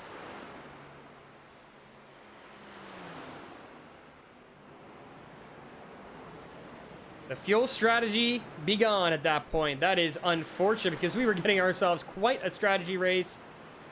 Let's go see what happened with William Reagan coming out of turn 4. It comes out of turn 4. JT Sipes gets a phenomenal run. And just gets a little bit extra momentum. Tags him a little bit. Good job from Reagan to lock it down. The problem is he came back up onto the racing surface. Yeah, if he kept it down in the wall, would have kept the caution from coming out. But, I mean, there's not much you can do when the car's pushing. Tires are worn. It just is what it is. Unfortunate for William Reagan. A little unfortunate for JT Sipes. That's going to push some of them up a little bit further. But now, here comes the question. James Mendez, Tim Moore, Isaac Shelley. They're the only 3 that stayed out. Well, aside from William Reagan. They still need to come down. If you're Drew Jua, you came down 2 laps ago. Do you come down again and top off fuel? Because I would assume Jolene Sims coming down pit road. She came down 8 laps ago, 9 laps ago. Topping off on fuel would be a great idea. Even for Eric O'Connor. He came down on lap 67. Coming down for fuel would be a great idea. If you're Drew Jua, do you do that strategy? It's going to be really interesting to see what some of these drivers decide to do. Because it's going to be an interesting race at the end. Will they be able to make it on fuel? Because it's going to be very, very tight. I just realized. There we go.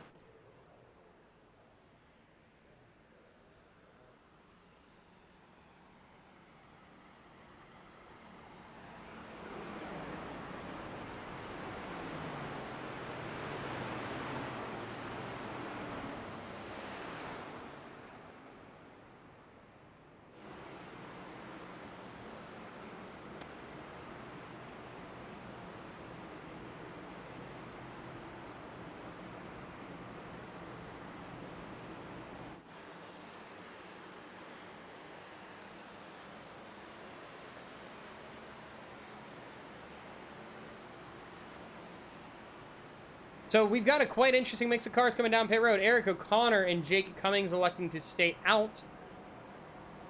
A lot of the rest of this field is opting to come down pit road. So if you take a look when they came down pit road, O'Connor and Cummings came down on lap 67. So they've been out for about, we'll say, 6 laps of green flag racing. Drew Juba, though, going to lead the field out here. For those that did pit, James Mendez and Tim Moore are going to be the beneficiaries of this caution. Same with Isaac Shelley. So now, will this be the time that we say Isaac Shelley and Tim Moore really push? Because James Mendez has had himself a pretty solid day. We'll see if he's got that pace to keep up there as well. He's been racing really well, but it just doesn't seem like he's got that pace to keep up with some of these drivers like Jarrett Talmadge and Jolene Sims, because they're going to come trying to blaze through the field, I think. We'll have to wait and see, but it's going to be really close on fuel. We are 27 to go. When we go green, it'll be 25 to go.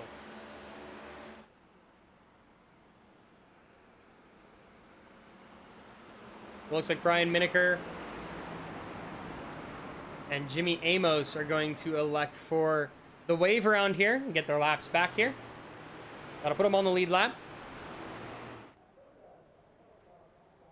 We see a handful of cars a lap down. We see a handful coming down a second time. Those being Mendez, Moore, Shelley, Teague, England.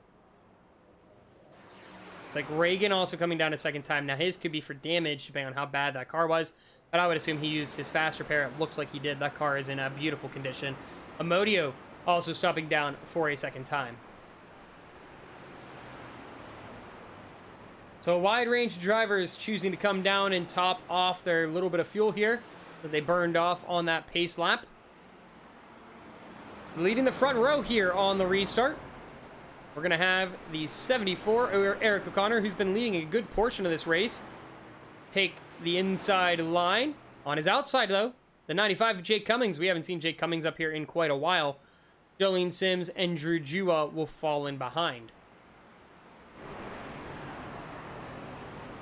We're going to go green this time by. The pace lights are off.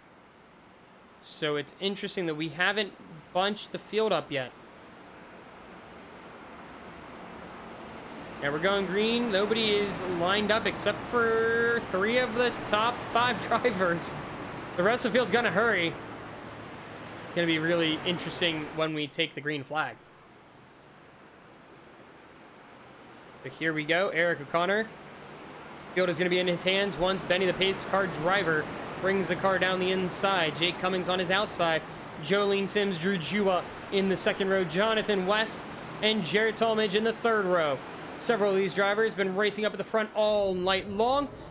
Who's going to come out victorious? We have 25 laps to decide here at Indianapolis Motor Speedway. The Brickyard 250 is green flag racing once again as Eric O'Connor gets a phenomenal jump. And you see Drew Jua push down to the inside.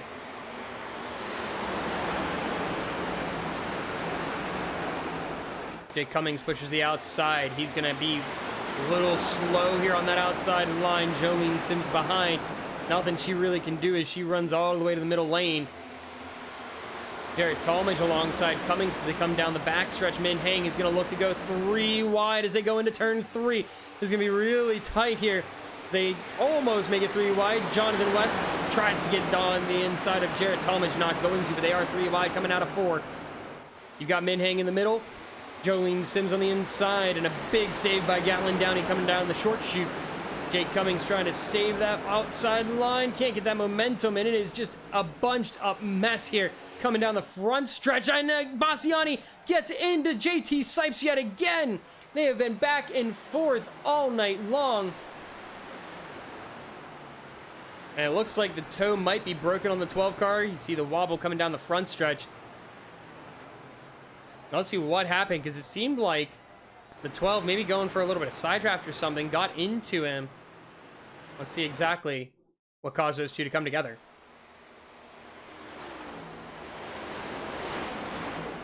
Coming out of 4, it's a 3 wide up in front. Cummings gets a little loose, and yeah, you can see Bassiani looked like he wanted to get behind Jolene Sims. But there just wasn't room because of Sipes being on that inside line. Let's go take a look here from the onboard of JT Sipes. They're coming through. It's a good run there on Tyler Glass. And he had the run. Bassiani, it looks like it was just trying to squeeze a little bit, trying to stay in that draft with Jolene Sims, and Bassiani gets a little bit into Sipes, causes him to spin out there.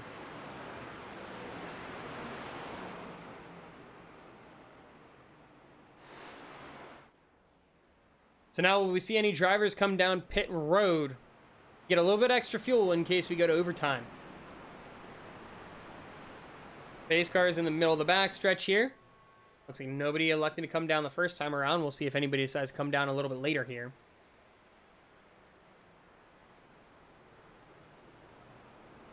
But right now, Eric O'Connor looks to be the smart decision here, staying out. Lap 67 was when he last came down pit road, as you can see in the bottom right-hand corner of your screen. He's been up the longest. You can see Talmadge, West, Sims, they all came down on lap 73, while Jewett came down on 71. We'll see how that all plays into effect as we see... Oh, are we going to see a mass entry? Eric O'Connor decides he's going to come down as well. So the entire field coming down under caution. Ignore everything I was just talking about. A few cars electing to stay out. Those being Drew Juba, Tim Moore, looks like Isaac Shelley, James Mendez, looks like Kyle England, Colin Teague, also staying out here on this pit stop cycle. So everybody else coming down, maybe trying to top off in case we do go to overtime. So your top 6 currently deciding to stay out here through this pit rotation. And it's an interesting call to see. Because you would think at this point, you want to try and top off and make sure you're good to go in case we go overtime, because that seems to be what's going to happen at this point of the race. We'll have to wait and see what's going to happen here from that of the front 6. And joining us here in the booth, we actually have one of the drivers. Unfortunate end for him. We have Victor Imbassiani. And Victor, it's an unfortunate end of the day. You were having a good race there for a while, but the car was fighting you later on. But welcome to the booth. Pleasure to have you up here. Yeah. Well, it was good. Kind of looks like netcode, so I'm not mad. Yeah. 4 wide, it don't work too well. I was trying to avoid Tyler. Me and Tyler were fighting for a wave around, hoping the yellow would come out because we both pitted during that yellow or right before Will got wrecked, and we both said Will's pitting with us, and then Will got dumped there. Unfortunate. Okay. Yeah, it was that caution before kind of it threw everything into a little bit of a chaos there. But unfortunate to see what happened to you. But we're happy to have you up here in the booth, and it's going to be an exciting end of the race, don't you think? Yeah, it's gonna be pretty cool. Looking out for Drew, who's complaining that the strategy got ruined. I'm not gonna lie, I was a little disappointed the strategy got ruined. I was looking forward to the really exciting end of the race, because it would have been really cool to see this end on strategy. There was a wide mix of strategies, but it is what it is. Yeah, we're where we're at now, and it seems like at this point, everybody's gonna be able to make it on fuel. Yeah, and us at the McGinnis camp, the group of us, all were like 6 or 7 laps better on fuel because we short pitted for fuel at the caution around 23, 24. So we did that, and we were way ahead of the game. Like when I saw other guys pitting that were in my group back in like the 13th, 14th range, I still had 8 laps left. So it was gonna be pretty good. Yeah, it was interesting to see a lot of people pitting. Like they hadn't ran the fuel out. They were trying to go for the short pit. So it was interesting to see the strategies play out. But unfortunately, we can talk about the strategies all we want. They're pretty much all for naught at this point because we're getting ready to go green. 20 laps to go once we go around the start-finish line. Jujua going to lead us to the line, just waiting for Benny the pace car driver to take it off into the pit road. And the field is in the hands of what looks like the *1 car, but is really the 4 car. He's got teammate Tim Moore alongside, and we are green flag racing yet again here at Indianapolis Motor Speedway. And Drew Jua gets a good jump, gonna try and jump in front of teammate Tim Moore to try and hold on to a 1-2 for OCM. Yeah, and Drew clears into turns 1 and 2. You got side by side. I think that's Isaac Shelley and Mendez there as a subcontact in the back, England and Talmadge. Kyle England gets a really good dive to the inside, is going to be able to clear Jared Talmadge, but it looks like Talmadge might be there a little bit. He's going to be able to squeeze in there and get around the 35 machine. Kyle England, you can see the back end gets a little bit of damage, so it might be affecting the aero, especially coming through the corners. Doesn't seem to be affecting the car in straight line speed, but might be pushing a little bit. But behind, he's got quite the battle between Colin Teague and Eric O'Connor. And Eric O'Connor has been having himself quite the race, but now has to push through the entire field because he came down pit road, was maybe hoping to stay out and stay green. But that caution, it kind of made him have to come down pit road, don't you think? Yeah, it definitely did. Some of the drivers, the strategy's all thrown out of the book now. It's all just race to the end and hope for no overtime for most of these drivers. As you see, the 51 Colin Teague there all over the back bumper of the 98. Isaac Shelley finds himself in one of the best spots he's been all day, 5th place, but just seems like that car not getting the same speed that he's wanted as Colin Teague gets a phenomenal run out of 2, gives him a little bit of shove, get him down the back stretch, but a little bit further back. It is quite the battle. This is for 10th place. Jonathan West has had himself a phenomenal day as well, but now finds himself just on the outside of the top 10, trying to hold off Jake Cummings and a couple drivers that have been racing up in the top 5 all day, like Min Hang, having to work their way through the field after that caution. Whoa, and sideways, Jonathan West around. That doesn't bring out the caution, though. The car... Yeah, he kept it straight. Well, I wouldn't say he kept it straight, but he kept it over the minimum speed to bring out the caution.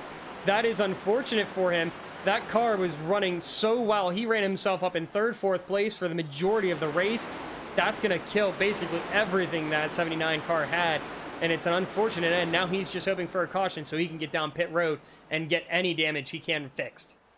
Yeah, and West was really fast because he started towards the rear of the field, and he was by me like lap 7, and he said hello on my inside, and then he was a second ahead of me by the next straight pretty much. A really lights out fast 79 car, unfortunate end for him. Yeah, like we said, though, caution would definitely redeem him. We'll have to wait and see if that's going to happen for him. But now taking a look, Jolene Sims finds her way around Colin Teague. She is drifting that out of turn 4, trying to maximize the pace out of the 6 machine, trying to see if she can catch Eric O'Connor. That's only 6th position now. Typically, throughout the race, we've seen this as the provisional battle for the lead, but unfortunately, they find themselves in the middle of the field right now. Drew Jua and Tim Moore currently control the field up in 1st and 2nd.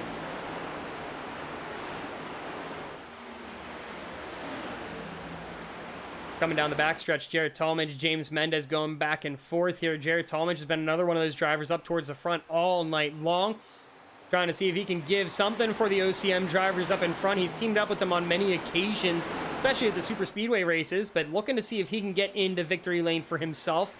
Just hasn't been enough speed here to get up to that 1st place position. He's been as high as 2nd, just can't seem to find himself in 1st tonight.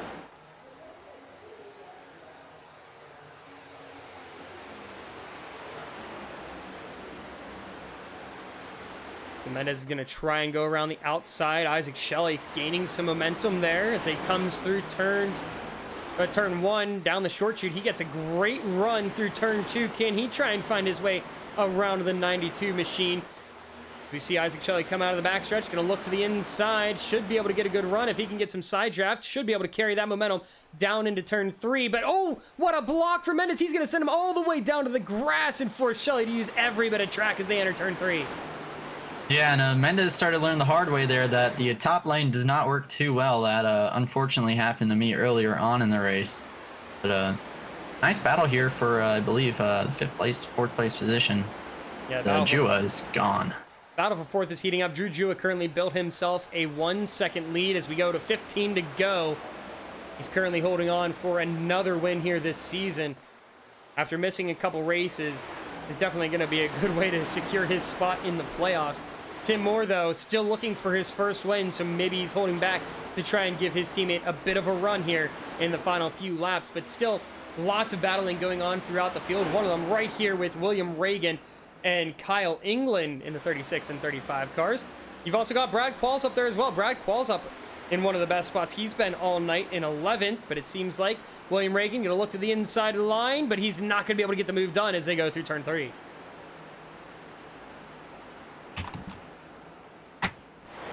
Yeah, Will's had a pretty nice day. Was running with me for most of the event. We were trying to work together. Me and Will, great friends. Met up at Atlanta a few weeks ago, so that was cool. As you see England in the wall once again. Yeah, 35 machine, just not the best of days for him. He's been running, he's quick, but he just hasn't been able to stay consistent, been able to get some good moves, but just then it ends up hitting the wall here and there and finds himself falling back. We see him struggling a little bit for grip as we go through turn 1. He's starting to spread out a little bit, but a little bit further back here. Side by side, Tyler Glass and Ryan Miniker. And Jonathan Modio also going to jump in there, but Modio currently finds himself 1 lap down, so he's fighting with Gatlin Downey for the Lucky Dog position. He's currently got himself in that Lucky Dog spot. Yeah, real unfortunate for Jonathan because he was such a fast race car all day long. He's now stuck pretty much in the back. And tight battle here for 4th position. Jolene Sims on the inside of Isaac Shelley. You've got James Mendez gets loose. He's going to break down to the inside. That's going to bring out the caution on the front stretch as they are 3 wide. I don't know who's where in this group here for the battle for 4th. We'll see how it divvies out, but man, that is unfortunate for James Mendez, who's having himself one of his best races of the night, of the season, I mean. Yeah, that was really good run for Mendez. Top 10 all night long, pretty much. Always ahead of me, at least. We had a little bit of battling earlier on in the race before I wrecked. We're going to go take a look at the replay, see what happened with the 92 car. Because he was running so well, it just all of a sudden seemed like the car snapped on him. Maybe a bit of dirty air caught the car. Coming around turn 4. Everything's nice and smooth. Oh, he hit the bumper. Oh, did he make contact? We'll take a look again, but let's go on board here with the 92 and see what exactly happened. No, it's not on board. There we go. That is the onboard. I think he hits the 74's bumper here because he got such a huge run off the corner and corrects it and then... Oh, he does. Yeah, turn 4, definitely the most treacherous corner of the night for us as drivers. Always getting loose off the corner. Definitely hard spot on the racetrack, but this is going to be interesting. Yeah, now fuel mileage I don't think is much of a question at this point, but I mean, you take a look at that wreck again. you said it yourself. Turn 4 is a tough corner. I would also say turn 2 is another tough corner. We've seen drivers struggle a little bit with turn 2. And it's really interesting around Indianapolis Motor Speedway, especially in these next-gen cars, because dirty air plays a huge factor in these cars, just like you see in open wheelers driving around here. But you also, like, with these cars, and any stock car, turns 2 and 4 seem to be the turns that are really loose, and you can really brake coming out of the corner. Turns 1 and 3 are, like, totally different. They really push, and it's hard to grasp, like, why that is. But the one thing that's hard about Indy is the fact that each corner is different, that none of them are the same. A lot of takers here. It's an interesting move from a lot of these drivers. We see a whole bunch coming down pit road. Very few actually opting to stay out. Those staying out, Jolene Sims, Colin Teague, Min Hang, and Jake Cummings. So again, we see most of the field coming down, taking a little bit of fuel to top off and make sure they have enough to be able to get through to overtime. But now will they take tires is the other question. Yeah, tires wasn't that much of an advantage earlier on in the race because half the field split, took tires and extra fuel for the halfway. And we noticed that it took a while for the newer tires to get to us. But it'll be interesting because they'll have 10 laps for those leaders to degrade.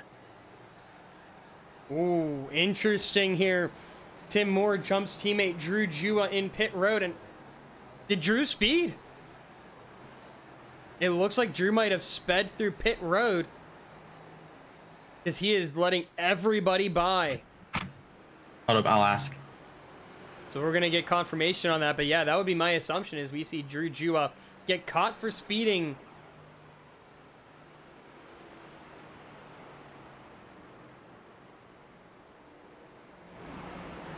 So our top 4 drivers staying out here. Their tires, about 11 laps older than those that came down pit road. Everybody electing to take tires this time around, except for James Mendez. Looks like he came down and just took a faster pair. So an interesting call there.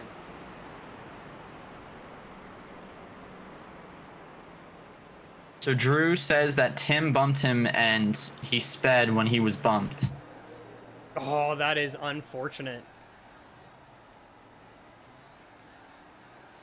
So it looks like when we go green this time around, it's going to be 9 laps to go. And a reminder, if we take a caution within, I think with this track, it'll be 4 laps to go. We will go into overtime, but we'll have to wait and see, though. Plenty of time to go before that. 9 laps to go green. Will we be able to get it done under green flag racing conditions? Hard to tell. These past 20 laps haven't really showed promise with that. But looking through the field, it's a wide mix of strategies here. We've got some came in for fuel lately, some came in for tires, some coming in on this last caution. The front 4 are on about 11 lap older tires. Jolene Sims is actually on the oldest set because she did not take tires last time she came down. Yeah, and the thing about fuel, the guys up front right now, they're good for 1 overtime. If they're saving right now, they should be good for a whole overtime. But if it goes into multiple overtimes, then these guys up front are going to have to pit, like Jolene Sims, Min Hang, Colin Teague. And then it's just the 3 of them up there, or is it the 4 of them? It would be the 4 because Jake Cummings is also in there. Yes. Yeah, it's a bold strategy for McGinnis Motorsports to be able to stay out here. But could it pay off? Because Min Hang and Jolene Sims have been fast. But now you've got fresh tires behind you. Lots of drivers who have been super quick all night long. We're getting ready to go green flag racing for what could be the final time here around Indianapolis Motor Speedway. Green flag is up. Barney the Flagman's ready to go. Jolene Sims is off. And we're green flag racing again. Min Hang gives her a phenomenal shove. Might be able to clear Tim Moore into turn 1. Yeah, they both clear Tim Moore. But Moore's got those fresh tires. Wonder if he can catch up and get past Min quick enough to make any of it work. As we see some cars jockeying around in the back of the field. Almost 3 wide there. Jarrett Talmadge, 3 wide they are. Jake Cummings and the 74. That's a phenomenal move from Jarrett Talmadge. Forces it 3 wide through 2. Is going to clear both of them as he heads down into turn 3. phenomenal move by Jarrett Talmadge, moving himself from 7th up to 5th position, back into the top 5, but he's got a ways to go before he tries to get up to that top 3. Still has to work around Colin Teague and then Tim Moore, but Tyler Glass fighting alongside Jake Cummings. They both slided a little bit. Cold tires really kicking for a lot of drivers. Drew Jua slides as he comes out of 4th. So we got a car around to the back. And is it going to stay green, though? It looks like it will. He keeps up pace, so we're still rolling. Green flag is out. Man, I thought he was going to eat that wall real bad.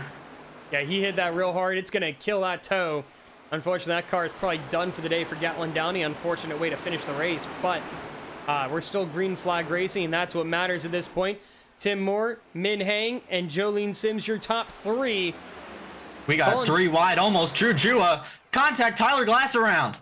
Oh, and he's in the grass. Is going to bring it back on track. Can he keep it straight? That car is smacked the inside wall real hard. Amazing day by him, honestly. It's been a great day for him, but just unfortunate way to end it right there. If we ended under green, that's going to drop him back to 13th. He's one of those drivers needed a good finish today to be able to get good points. But man, that's what happens when we're trying to fight here. Dying laps. There's not a lot of room on track. You have to make moves either on the straights or on corner entry. There's not a lot of wiggle room. We've seen time and time again drivers just trying to push a little too hard, and it causes others to get in either into the wall or get into each other. You can see like Drew Jua, he is driving the wheels off this number 4 machine, or number 1 machine if you want to think of it that way, because he is sliding every corner exit. Look at Ryan Miniker passing for 9th place right now. He's going to be able to work his way around Brad Qualls as they go into turn 3. That's another spot for Miniker. 9th place. A great run for him here today. One of his best nights. But looking up ahead right now, Jolene Sims still holds on. But look at this train for 2nd place. Min Hang is barely holding on, but he's doing the job. He is holding up for Jolene Sims to take the lead. Wow, look at the blocking onto the OCM teammates there. Here comes the 74, though, on the inside. He's keeping them side by side, which is just what Jolene needs. Yeah, it's beautiful for Jolene Sims to see in her rearview mirror. Min Hang is holding up the OCM drivers, but it looks like they might be able to get it done on him. Can't get the move on the inside. Oh, bump and run opportunity. Eric O'Connor is going to try anything he can. Can't get around it. Loose off of 2. They are pushing and shoving. Bumper to bumper coming in down the backstretch. It is phenomenal run as Min Hang is trying to decide who to block. He's got 2 lanes, almost 3 as Tim Moore looks to the inside. Eric O'Connor side by side through 3. They come down through turn 3. Eric O'Connor is going to be able to get the position from Min Hang. Tim Moore is going to try and jump as well as they go down to the front stretch. Jarrett Talmadge goes to the inside of Colin Teague. 3 wide as they come through turn 4. That's going to be Min Hang in the wall. Colin Teague around. That's going to bring out the caution. We're going to probably go to overtime, it looks like. Wow, Jake Cummings just barely missed the pit road wall as Jimmy Emos, oh no, hard hit. Yeah, so Min Hang coming down pit road, it probably caught for speeding, but definitely entered a closed pits. But I mean, what else are you supposed to do there? That was some amazing battling coming around. Clear. Yeah, I would assume he needs a black clear just to avoid the wreck, but my gosh. What racing coming around the backstretch all the way around to the front. It's amazing that they didn't wreck it sooner, though. I will say that. Yeah, it was an amazing job by Min Hang there blocking for his teammate, which I don't know if it's going to help or hurt JoJo. I don't know. She's all by herself now, but take a look here at this again as they come around. Turn 3, a little bit of a bump there from Colin Teague. It's going to force Min Hang wide, and you can see Min Hang just nowhere to go on the outside. Colin Teague pushed tight. But man, it was close there for the 2 from hitting that inside barrier, that's for sure. Yeah, and then the 10 came rolling in, and then Jimmy Emos out of nowhere. Yeah, so let's take a look at this again here. I believe, was it Cummings? Yeah, we'll take a look on board here from Cummings just to see how this all went down here. You can see they hit the wall. And it's you see smoke, where do you go? And he just barely had to avoid the inside. I mean, it's hard to read where that's going to break as they come off the wall. So some guys pitting right now. We got Mendez, Ike, and Teague with damage. Interesting that Shelley was pitting because he seemed to be running okay for the most part. Might be out of fuel. Did he? Oh no, he pit. So maybe he made contact with the wall at some point. I will say this caution definitely going to help JoJo on fuel, because now she should be good for maybe 2 overtimes. We'll have to see. It's going to be a tight. It's going to be tight though, because she came down on lap 78. Same with Jake Cummings. And we're going to see Gatlin Downey take his lucky dog. Yeah, it's going to be really close for here, because old tires, and now you're stacked all up, and you don't have a teammate that's going to block the way Min Hang was blocking there. And really no help, because the next teammate for Jolene is Tyler Glass, who's back in 9th place, and Will Reagan with a phenomenal day so far. And actually, you know what? Looking at how many laps we have left to go, we might have a natural green-white checkered, because the next time around, I think, is going to be 1 to go. So we're actually going to get 4 green-white checkered attempts. This is technically not overtime. So buckle up, because this is going to be some intense racing. Like you said, Jolene Sims kind of stranded out here when it comes to teammates, but she has had a phenomenal turnaround here lately. She had a rough start to the season where she would be a front runner, would make a decision wrong, or just get caught up in something and find herself in the back of the field. But now, these past couple races has been much more consistent, been making better decisions, and it's gotten her a race win as well as a couple top 5 finishes. So we'll have to see if this is going to be another one of those races where we continue to see this upward trend from Jolene Sims. Yeah, so what she really needs to do here is just slow them down as much as she can on the restart and get a huge jump because of those older tires. Been in a few situations like that in other leagues, and you really just need to try to run away as fast as you can to get away from them and hope that they battle behind you. Yeah, so we're going to go green flag racing this time by it. Again, it is not technically overtime. It is a natural green-white checkered. So get ready, because this is going to be an intense battle. You have 3 OCM racers up in the top 5. Jared Talmadge is hungry for a race win. You've got Jake Cummings looking for a race win. Tim Moore looking for his first win of the season. So a lot of big first-time winners up here at the front of the field that might be desperate to do anything to get a win. And if I know anyone's more hungry for a win than Tim Moore, then I don't know what hungry is, because Tim Moore has wanted to win so bad in VRC this season, always saying that he's not winning the important races by winning in VHS multiple times. Actually resigned his playoffs in VHS so he can focus more on VRC, but he's real hungry for a win as we come back for the restart here. So here we go. Benny, the pace car driver, makes the hard left. The field now in the hands of the number 6 car, Jolene Sims. Can she put the Carl Edwards throwback in victory lane? Green flag racing. We've got 2 laps to go. If we can make it to the white, this race is official. Jake Cummings dives to the inside, and here we go into turn 1. And my goodness, 2-3 wide throughout the field. The battle for the inside is tight. Eric O'Connor running the outside line. Jolene Sims pulls away from the field a little bit as she's trying to cement herself for a second win of the season. But OCM has 3 cars in line behind her. Can they set something up for a race win for OCM as they bob and weave down the backstretch? Yeah, it was a great restart for Jolene there. Got about 3 car lengths ahead of the OCM drivers, so they'll have one chance at it. As well, we got pushing and shoving through the corners. We got a car almost around. That's Garrett Talmadge into the wall hard. That's an unfortunate end of the day for him. That's going to drop him way back unless we get a caution. Oh, Min Hang around. No. Oh, Min big Hang one. takes Mendes again. Yeah, that was a really bad scenario there. All stacked up 4 wide going into the corner, and Jolene's gonna have to do it all over again because they did not make it to the white. And is she good on fuel?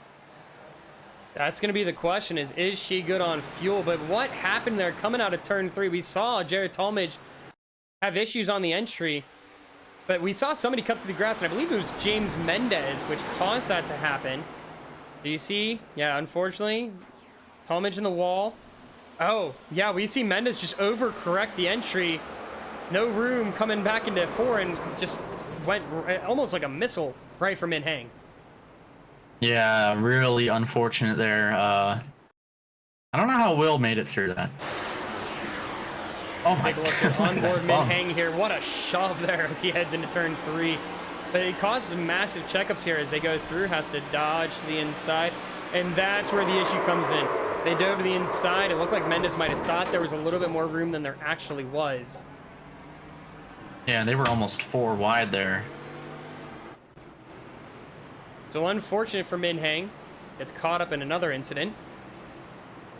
And just not his day. After he had such a good run for the first 3 quarters of the race, just not his day here at the end.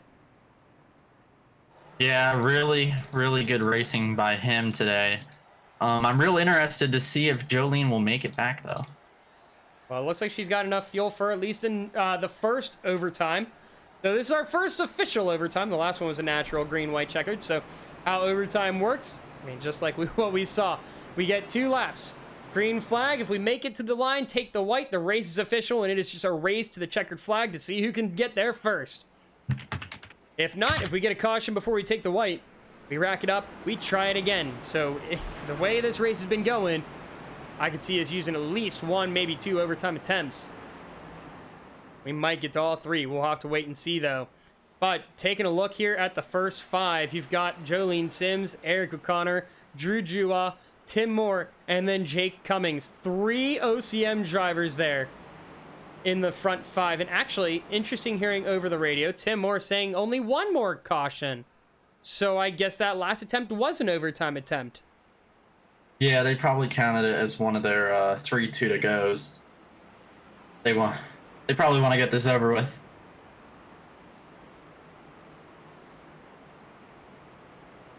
We'll have to see what happens, but this has been one heck of a race. We've seen a mix of really tight racing, short runs, long runs. We had 2 green flag stops in one cycle. It was phenomenal. So things are going to be really interesting here. Now the question is, which line does Jolene Sims decide to take? Does she take the inside or the outside? If she takes the inside, she's got Drew Jua behind her. If she takes the outside, she's got Tim Moore behind her. Yeah, I honestly don't know who I would choose here. I think I would choose the inside line to try to jump and clear the rest of the field, but the field's starting to dwindle down as more wrecks occur. It's going to be real interesting here for overtime. So here we go. She chooses the inside line, and we've seen her take the inside line most of the day. We've seen a couple of drivers take that outside line. Either works as long as you can get a good jump. The one tricky thing that about this track is the fact that because the NASCAR side of things has not run the oval in a couple years, there's no restart zone. So unfortunately we had to make our own, and so it's not as clear cut as it normally would be at most of the tracks we go to. Yeah, the rule is from the pit road entrance and until it gives you the green flag, so. Which isn't too terribly long. It's about your typical restart zone length, because the green flag comes out really early at the track, if I'm not mistaken. Yeah, it's pretty early on the straightaway, so it works out as a restart zone. As it's gonna be a fun one. So now the question is, how does OCM play this? You've got 3 drivers in the top 5. Brad Qualls finds himself in 6th place. Kudos to him. Tyler Glass is up in 7th. You got some really some drivers that weren't having the best of days due to some incidents find their way back up to where they've been running for a lot of the day. But how does OCM play this battle for first place? Tim Moore and Eric O'Connor maybe going to push real hard on the outside. Drew Jua, what is he going to do on the inside behind Jolene Sims? Jolene Sims going to have to fight like heck to try and hold on to the race win. Pace car is off. The field is in her hands, and she's off and running as we go down the front stretch. She's going to try and block off Eric O'Connor and Drew Jua. She is going back and forth as we are going to have a hornet's nest behind her heading into turn 1. Yeah, she's basically 3-4 car lengths ahead already. Amazing jump by Jolene Sims as we have some crazy 3-wide action in the back of the field. We got one off behind. That is the Gatlin Downing, number 37, but he stays green. We are still going green flag racing. Tyler Glass trying to make a move on the inside line over Brad Qualls. Is going to be able to get down. Oh, look out. Jake Cummings going to send it 3 wide as we go into turn 3. Jonathan Modio coming in from behind. He's going to look to try and get around Jake Cummings. Push wide there is Tyler Glass as Jonathan Modio. We have a car around in the back of the field. We got multiple cars around. Looks like 5 or 6 in the back of the pack. I see Ike Shelley, Ryan Miniker. Kyle England, Isaac Shelley. There is a lot of cars that got involved in that one. So we're going to go to overtime yet again. So let's go see what brought this caution out here. Because this was a cluster back here. We saw a lot of cars bobbing and weaving, getting ready to go into turn number 3. Hey, I'm gonna go back to my car and try to get this position from JT. All right, Victor. Thanks for joining me here in the booth. It's been a blast having you, so good luck on track. So we'll go take a look here at this one more time. Let's take a look at it from Min Heng's perspective. You're on board with the 2 car. Finds himself in just another unfortunate situation, and it's coming through turn 3 where we see everything start to fall apart. You see Tyler Glass push wide. Jonathan Amodio gets in there. Ryan Miniker pushed way wide. Oh, Kyle England, just the car plowed through 3, and that's what stacked up everything. Caught Isaac Shelley. Caught, it looks like Min Heng. Yep, he got a piece of it as well. Oh, how on earth? How did the 25 of Jared Newton make it through that? Let's go see on board with Jared Newton as he dove through this field and barely squeaked by. Going into 3, he stays nice and low to get underneath William Reagan. Sees this all starting to unfold. He hit the wall, but wow, what a save for him. Jonathan West got a little bit of a tap, but it seems like the car should be all right. That's going to bring out what I believe is our final overtime attempt. We'll have to wait and see. But now looking at the cars up front, we have a mix of cars around here. Jolene Sims currently is your race leader. Drew Jua moves up into 2nd. Eric O'Connor 3rd. Tim Moore 4th. Brad Qualzo in that 13 is rounding out your top 5. So his best race of the season, looking to get his first top 5. He had an opportunity, I believe it was the old Atlanta race, looking to see if he can lock it down here at Indy.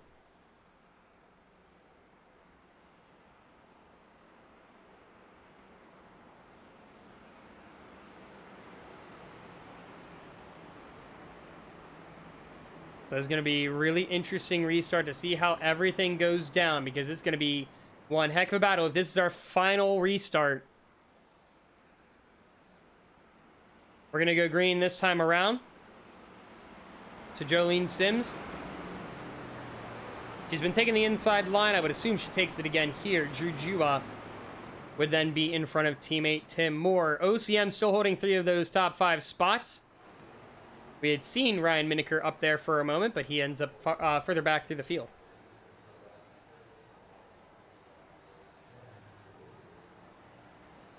So looking through your top 10 right now, Jolene Sims, Drew Jua, Eric O'Connor, Tim Moore, Brad Qualls are your top 5. Jonathan Amodio has worked his way up to 6th place. Jake Cummings, Tyler Glass, Colin Teague, and Jarrett Talmadge round out your top 10 right now. So it's not the best of days for some of those that have been involved in incidents. Isaac Shelley, one of them. Will Reagan was having himself a great day until some of these late incidents. Well, we'll have to see if some of these drivers can turn it around here on the last, what could be the last restart of the day. Will Jolene Sims be able to hold on? She's been able to get a good jump, and it's been enough to hold at least through the lap before we get the caution. We'll see if it's going to happen once more here in what could be our final restart.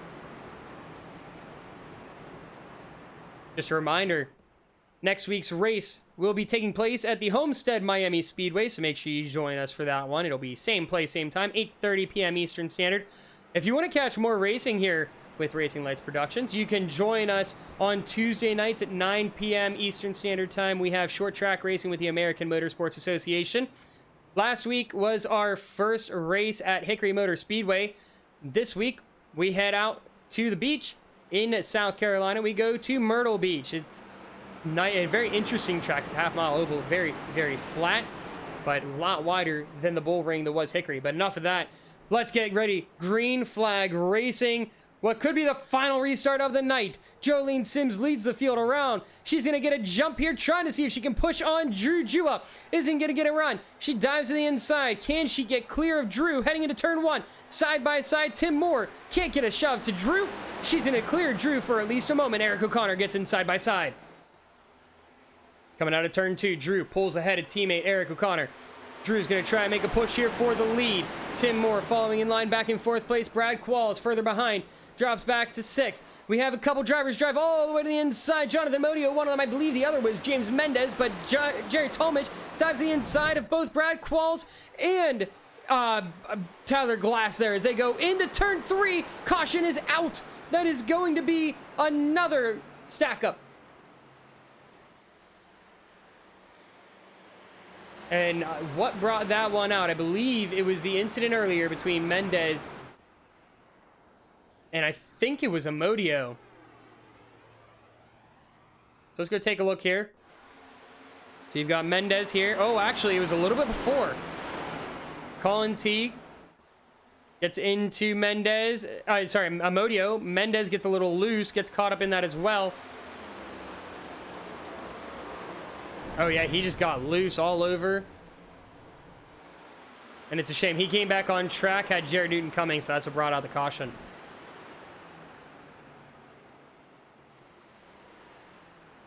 So let's watch that one more time, this time on board here with the 92. Here you can see Colin T just pushes a little too hard, gets to the inside, a little loose. All three of them a little loose.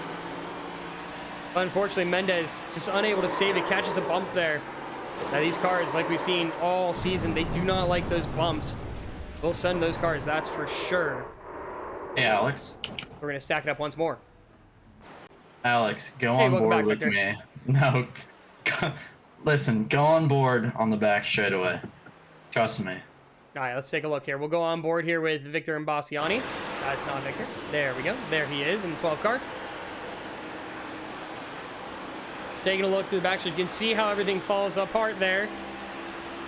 Has to avoid not only the 7 coming back. Oh my goodness! Oh, yeah, you did make a little bit of contact, but could be worse.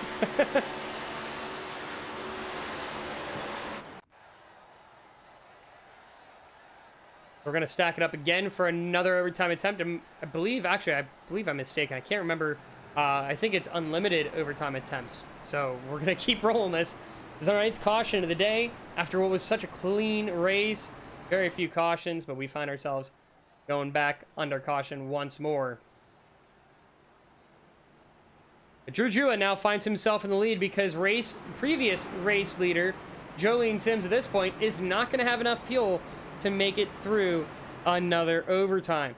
So now OCM has a 1, 2, 3.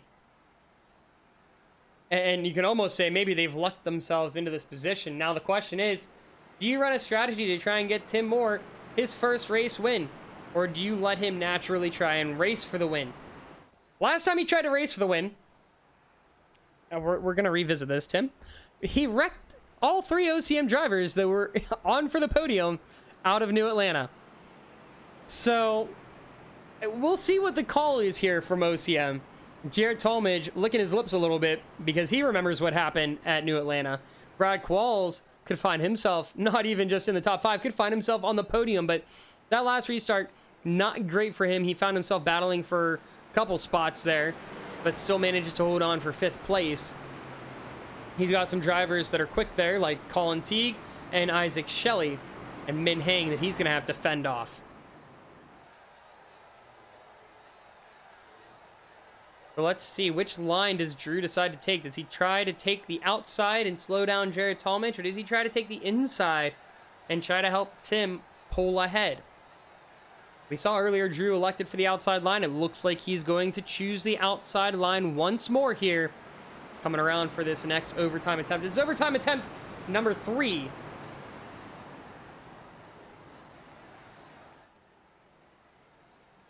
And so your top 5... Drew Jua, Eric O'Connor, Tim Moore, Jared Talmadge, and Brad Qualls. While we are coming around to the green flag, take a quick look one more time at the driver standings. So you can see kind of what's on the line for some of these drivers. Jonathan Modio currently in 15th place. He's currently on that cut line. Kevin Urguez, unfortunately, just did not get many laps in tonight. James Mendez, he had a good run. Currently finds himself in 17th. Hopefully can get it together, maybe gain a couple spots. Another one of those drivers trying to fight for into the playoffs would be Kyle England, JT Sipes. Again, just not their best days here tonight. Tyler Glass, Ryan Miniker. The next one's trying to see if they can work their way in. Ryan Miniker, out of those drivers that are currently on that bubble, is the best in position. He's currently in 10th place, can maybe find himself another spot or two in the standings if he can maybe move up another one or two spots on track. Coming through turn 4, Drew Jua on the outside line, Eric O'Connor on the inside. Behind them, Tim Moore, Jarrett Talmadge. Can we get it done on the third overtime attempt? Here we go, getting ready to go green flag racing. Jarrett Talmadge behind Drew Jua. How much of a jump is Drew going to decide to go for? He's going to get a pretty good jump as he goes into the first turn here. He's going to be able to pull ahead of Eric O'Connor. It's going to be enough, though, to keep Eric ahead of Jarrett Talmadge. Talmadge on the outside line is going to fall in line, take third place. Tim Moore back to 4th. He's got Minhang in 5th, and Gatlin down the off track. Is he going to be able to keep it on the apron to prevent the caution from coming out? No, I hear caution flag is out. Came back up the track. Gatlin Downey took out a few drivers. It looks like James Mendez yet again, and Jake Cummings getting involved in that one.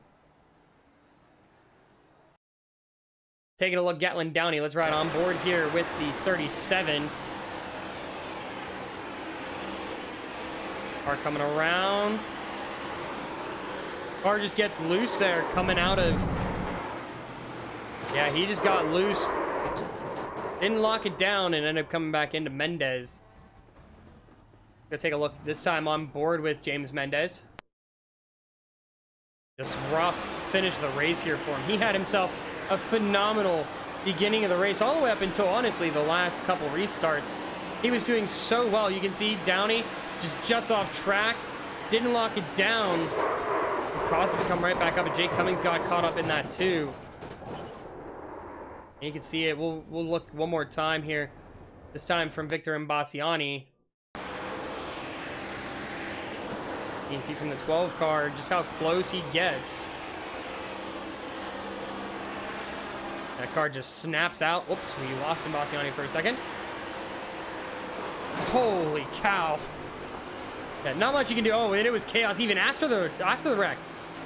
We had 25. Looks like Jolene Sims got into that. I believe that was Tyler Glass as well. A whole slew of cars getting some damage after the fact.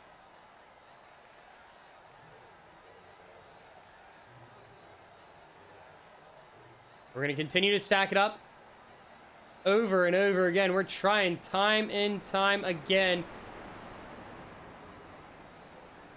Take a look at your POV. Here, give me 1 second. So take a look at Jared Newton's perspective.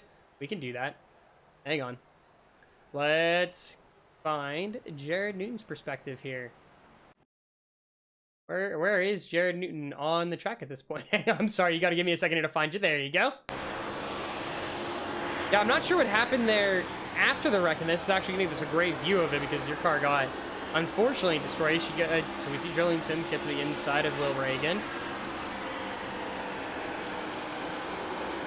Yeah, she ran tight on entry. Oh my gosh. That was... Wow. So let's take a look at that from Tyler Glass, because he was the other guy that got up into that, unfortunately. This might give us a better look at what happened. So after the yellow came out, this was the second incident that happened. See, he's on the outside line here. It almost seems like, yeah, Modio, almost like we've squeezed it forward wide. I want to look at it this time a little bit wider of an angle here. Let's look at Jonathan Amodio here. We'll just look at the camera, the TV cam, and see if we can get a better look at what on earth happened here coming through turn 2 that brought out that second wreck.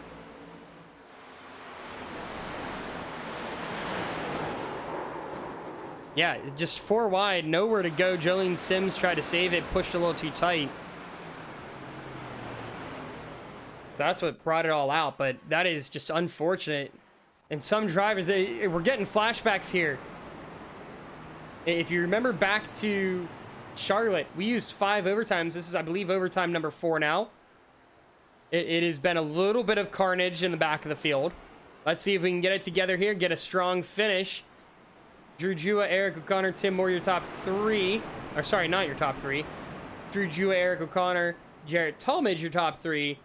Tim Moore, Min Hang round out the top 5. Now Colin Teague finds himself up to 6th place. Brad Qualls in 7th.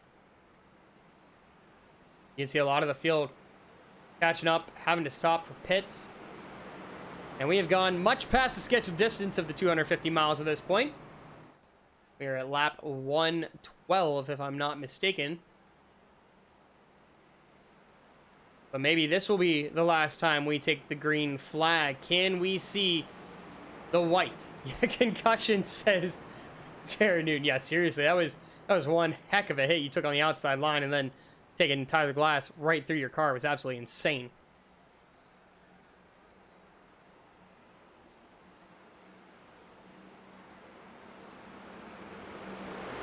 Taking a look here, Drew Juba, ready to take the green flag. Will this be the last time we go green? We're going to try it again. The 4 car's off to a phenomenal jump. He's going to try and tow Tim Moore with him. See if he can get Tim to get the jump. And you're looking on the cam of Drew Juba as he goes into turn 1. Gets a phenomenal run getting into the inside. Jared Talmadge is going to be able to move up to 3rd place. Tim Moore falls in line for 4th. Min Hang for 5th. Then it's a bit of a straight line behind him. You got Colin Teague. You got Isaac Shelley. And then battling it out for 8th place, Jolene Sims and Brad Qualls. Jolene Sims gets a great run. Look at Colin Teague bump drafting Min Hang as they catch up to Tim Moore, getting ready to go into turn 3. Min Hang looks to the inside. It's not there as they're going to go around turn 3. Drew Jua holding on for the race lead against teammate Eric O'Connor. They're going to go into turn 4. Drew Jua has the advantage, but look out because that draft has been insanely strong down the front stretch. He's going to have Jared Talmadge behind as well. There goes Colin Teague all the way to the inside. White flag is out. Looks like we're going to take it. This race is official. Now it's a battle to the end. Drew Jua, Eric O'Connor going for the race win. Jared Talmadge right behind. Can he make a move for the race win? You see Drew Jua right on your screen trying to see if he can hold on here against his teammate. Both of them have multiple wins on the season. Jared Talmadge looking to get into victory lane, but can he make a move on the OCM drivers? It's just a bit of a drive here for him, too far away. Looks like Drew Jua, Eric O'Connor running away with it. They've been 2 of the front runners for the night. Eric O'Connor looks to go to the inside. Drew takes a wide entry. He's going to be able to carry a lot more momentum as they go through turn 3. Down the short chute, Jared Talmadge going to look maybe to the inside there of Eric O'Connor. Not going to be there. Can he make a move at least for 2nd place? But it looks like Drew Jua has it locked down for the win. Eric O'Connor slides loose. Jared Talmadge should be able to make a move here as they come down the front stretch. Not going to be able to get there. It's going to be Drew Jua taking the checkered flag here at the Brickyard 250.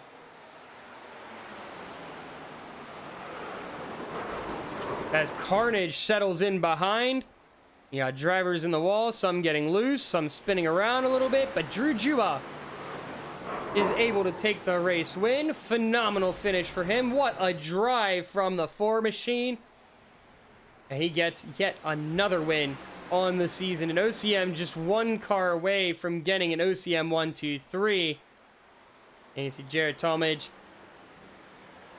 A congratulatory bump there to Drew Jua. I mean, it was a heck of a drive there from the 16, just was not enough for him to be able to find victory lane. So taking a look at your race results here. That is qualifying. We want the race results. Thank you very much. So Drew Jua, your race winner for tonight. He beats out teammate Eric O'Connor, who just barely edged out Jared Talmadge. Tim Moore finishing in 4th place. Colin Teague comes up for his best finish of the season, finishing in 5th. Jolene Sims, after having to stop for fuel, finds herself up to 6th place. Min Hang alongside in 7th. Isaac Shelley finishes in 8th. Jonathan Amodio, another solid finish for him for Gavin Hudspeth Racing, finishes in 9th. Rounding out your top 10, and what is a good finish for him to try and make a push for points, is Ryan Miniker. William Reagan goes back to 11th place. Brad Qualls is 12th. James Mendez, after a great race, unfortunate situations for him, finds him back in 13th. Tyler Glass in 14th. Gatlin Downey rounds out the top 15. He's actually the last car on the lead lap. 5 laps down would be Jake Cummings, then Jared Newton, and Jonathan West. And after Jonathan West had a phenomenal race, was one of those top cars all night long, just could not get there when it counted. But then going to 19th is Kyle England, Victor Imbassiani in 20th. In 21st, Jimmy Amos, JT Sipes 22nd, Corey Rainey 23rd, and rounding out the field tonight was Kevin Yerguez. So we're going to go ahead and pull in our 3rd place finisher here for tonight. We've talked to him several times throughout this season, and it was a good race for you, Jarrett, but just didn't have enough there at the end to be able to work your way around the OCM drivers. Yeah, I don't know. I mean, I don't want to say like that. I didn't really care about winning that. I gladly take my top 3 and go after what happened on, I don't even know what restart it was. I think it was like one of those overtimes, got stuck behind a slower car, and then he just braked entering 3 and 4, and it spun me around, and I was so frustrated because I run top 4 all race, and thought I was going to miss out on it, but had a great recovery drive, and luckily got a few more overtimes there. Is becoming frustrating, though, that we couldn't make it more than 2 laps. Kind of sad at a track this big, but I'll take P3 for a track that I consider not one of my best tracks. Hey, I mean, it was a phenomenal run. All race long, you found yourself sitting around that top 5. So for not being one of your best racetracks, you did a great job. But now looking forward to the rest of the regular season here, I mean, you find yourself in a really good spot in playoffs that's going to definitely cement you in that top 5, especially after this 3rd place finish. So looking ahead to the rest of the regular season, how are you feeling getting ready to go into playoffs? Pretty confident. I'm not sure what the schedule is. I know there's a Long Beach in there somewhere. I feel like I could do decent at Long Beach, even though I'm not very good in the Cup cars on road. I think we got Vegas. I don't actually entirely know, but I know Homestead's next, I think. I like Homestead. One of my favorite tracks. Don't know how good I'll be, but we'll definitely try and set ourselves up, see if we can't get a win or 2 extra for the playoffs, and give it a run. Yeah, we'll have to wait and see. Yeah, you're right. Now, Homestead is next week. Then we go to New Hampshire, Long Beach, and round out the regular season with Las Vegas. But we're going to have you head on out. Great finish again, 3rd place. Anybody you would like to thank? Anything you would like to say before you head on out for tonight? Yeah, like shout out you for putting the broadcast on. Everybody that runs OMA. My teammate Thomas couldn't be here, unfortunately. And then all the OCM guys for letting me stay in their VC. All right, well, thank you very much, Jared, for joining me up here in the booth, and congratulations on your 3rd place tonight. Thank you. Now we're going to bring in our road ringer, as you could call him, but he finished 2nd place here tonight, had a phenomenal car all night long, just didn't have enough to get around teammate Drew Jewell. We've got Eric O'Connor up here in the booth, and that was a great run that you had, Eric. What a race. Yeah, I'm happy with the 2nd. Finally get a good result on an oval, and I normally have top 5 speed and only have I don't even know if I have a top 5 on an oval yet this season until now, so that's relieving. Good points. Drew was great today. Definitely just, man, really frustrating race on my end. I felt like every time I was in a position where talent would have made a difference, I just let myself down. Not just at the end there with Drew, like the whole last 30 laps, I just felt really sloppy every time. Needed to make something happen. I felt like I was letting myself down. So kind of kicking myself there, but good points are good points. So. Yeah, I mean, that's a phenomenal spot. You currently sit 7th in points tonight. Going to definitely jump you up with a 2nd place finish, especially after having a win at Road America last week, so definitely a great way to be. But going throughout the race, I mean, you talk about there were some points that you kind of let yourself down and stuff like that. We saw the end of at the end of your fuel cycles, the car definitely fighting you a little bit. But had this gone green from that 2nd green flag pit cycle, how was your car set up to go? Were you going to be able to make it to the end? Were you going to have to come down for another time? What was the strategy there? Yeah, I think all of us at the front were going to be having to pit an extra, like with a splash and somewhere in the last like 10 to 5 or, you know, maybe a little less initially. I think that's kind of how it was going. And in that regard, I was doing good until I made that stop, you know, somewhere around, I can't remember where I made the one stop, but where I blew the box, that I lost like at least 5 or 7 seconds from that. That really kind of put me on the back foot, got up there again at the end, and just, yeah, wasn't really able to do a whole lot.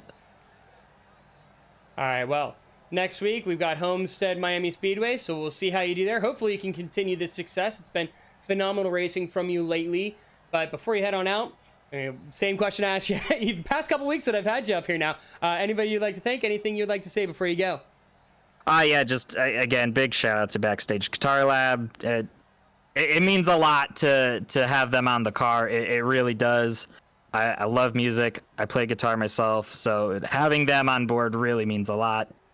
So just massive, massive shout out to them. All right, well, thank you very much again, Eric, for joining me up in the booth. Always a pleasure to talk to you. So that is Eric O'Connor, our second place finisher here for tonight.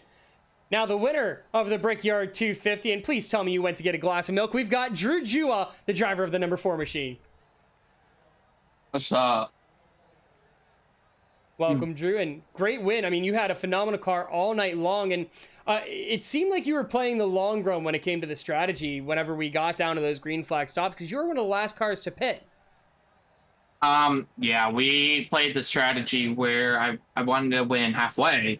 So I decided to save fuel, and I was fast enough where I could stick in Jonathan West and Jarrett's draft while saving pretty decently, and I pulled away enough to where I could pit coming to the halfway.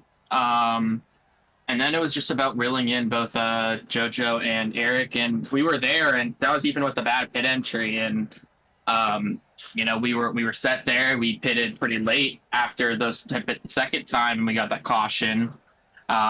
Just topped off, didn't have any percentage on my tires, and we kind of pulled away. I had Tim behind me. We got the caution, and that's when it all just went downhill. You know, we were pushing into pit road, trying to, you know, give ourselves a big enough gap. And unfortunately, Timmy gave me a little bump, and it sent me 4 or 5 miles per hour over the limit. And we got a speeding penalty.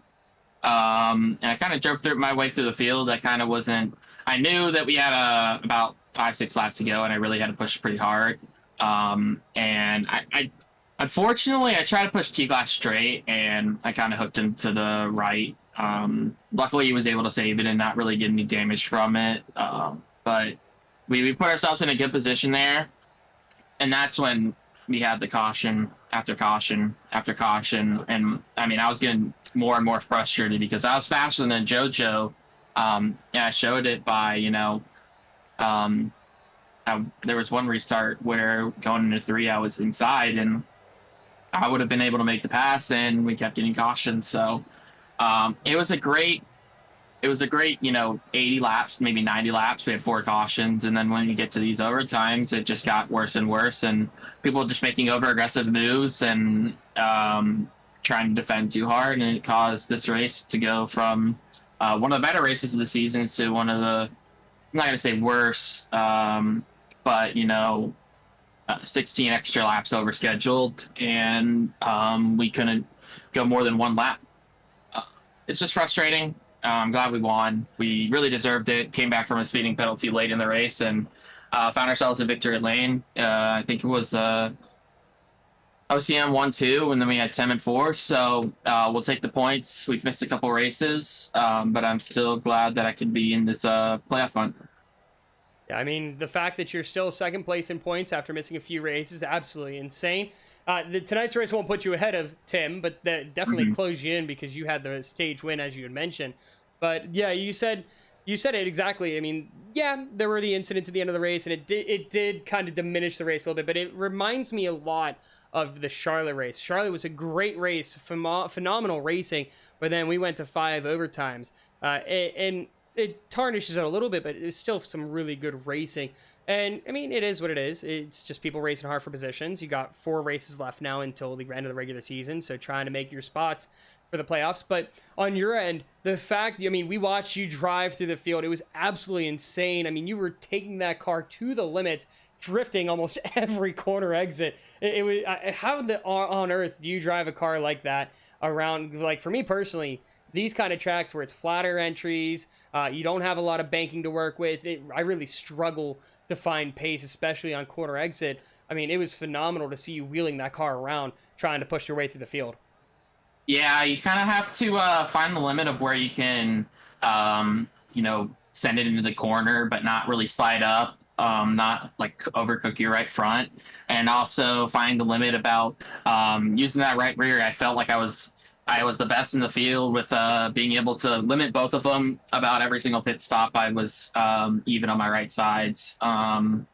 Yeah, but like you said, that was when I was like, okay, well, I've been able to save my right rear a decent amount those first couple runs, but this one I don't really care what it is, and I really showed that by pushing it and getting loose off the corners, especially on those first 2 laps. It's pretty treacherous, but we got past that, and I don't know what they were doing ahead of me. I know Min was kind of blocking, and with 6 laps to go, I was right back to the pack that I was about 2 seconds off a couple laps before. So, we rebounded very well, and, I'm proud that we did. And 4th win of the season, most out of anybody else. And this is a track that I was really looking forward to coming in, and especially with the kind of a custom setup, since the fixed setup isn't correct with the rev limiter. So glad we could pull out a win, and looking forward to New Hampshire, which is the day after my birthday. So just glad we could pull out a win after having some bad luck thrown our way. All right, well, thank you very much for joining us up here in the booth, Drew, and congratulations on your 4th win of the season, and we will hopefully talk to you next week at Homestead. All right, thank you. Yeah, in case you did not know, Drew had mentioned it, the setup they drove tonight was actually a little bit of a custom setup. Not too much, because it was pretty much tuned, but the last time that these cars came here, it was totally different. There was a big update to the next-gen Cup cars that changed not only tire wear, the way the tires grip, the way the car drives, but also the rev limiter. It went from like 9,800 rev limit down to what you see in real life, the 9,000 rev limit, the RPM limit. So they had to, I mean, obviously, unfortunately, you were topping out. Going down the backstretch, you were going to blow an engine if you tried to actually run it. So they had to make some changes to it. But, I mean, as you saw, drivers did a very, very good job. Unfortunate the way the race ended, but it happens. I mean, you guys, like I mentioned to Drew, you've got a lot of drivers battling for playoff spots. That cut line is getting narrower and narrower as we close in to the final race of the regular season, which will be Las Vegas. So some drivers might be racing down for that final spot up to that point. But right now, there are several drivers on the outside of that cut line that are looking for that those extra points to try and be able to get their way up there. So sometimes that's a result of these kind of races. So unfortunate the way that ended. Was a great race, as Drew had said, but still, nonetheless, was a phenomenal race to not only call, but to watch. With all that being said, though, I want to take a moment to thank you all for joining us again here at No Name Gaming and Racing Lights Productions for the Online Motorsports Association's Virtual Racing Championship, Brickyard 250. Congratulations to Drew Jua for his 4th win on the season in tonight's race. Join us next week as we head to South Florida and the Homestead Miami Speedway for that 1.5-mile oval. We hope you all enjoyed the broadcast tonight. I want to thank the OMA once again for allowing us to bring this race to all of you. Be sure to check out Racing Lights Productions on Twitter with @RacingLightsPro, as well as over on Instagram and Facebook. You can also head over to the YouTube channel to check out any previous broadcasts you may have missed, and if you want to check out the short track racing of the AMA, that broadcast will be out tomorrow. I am Alexander Light, saying good night to you from the virtual Indianapolis Motor Speedway. Thanks again for tuning in.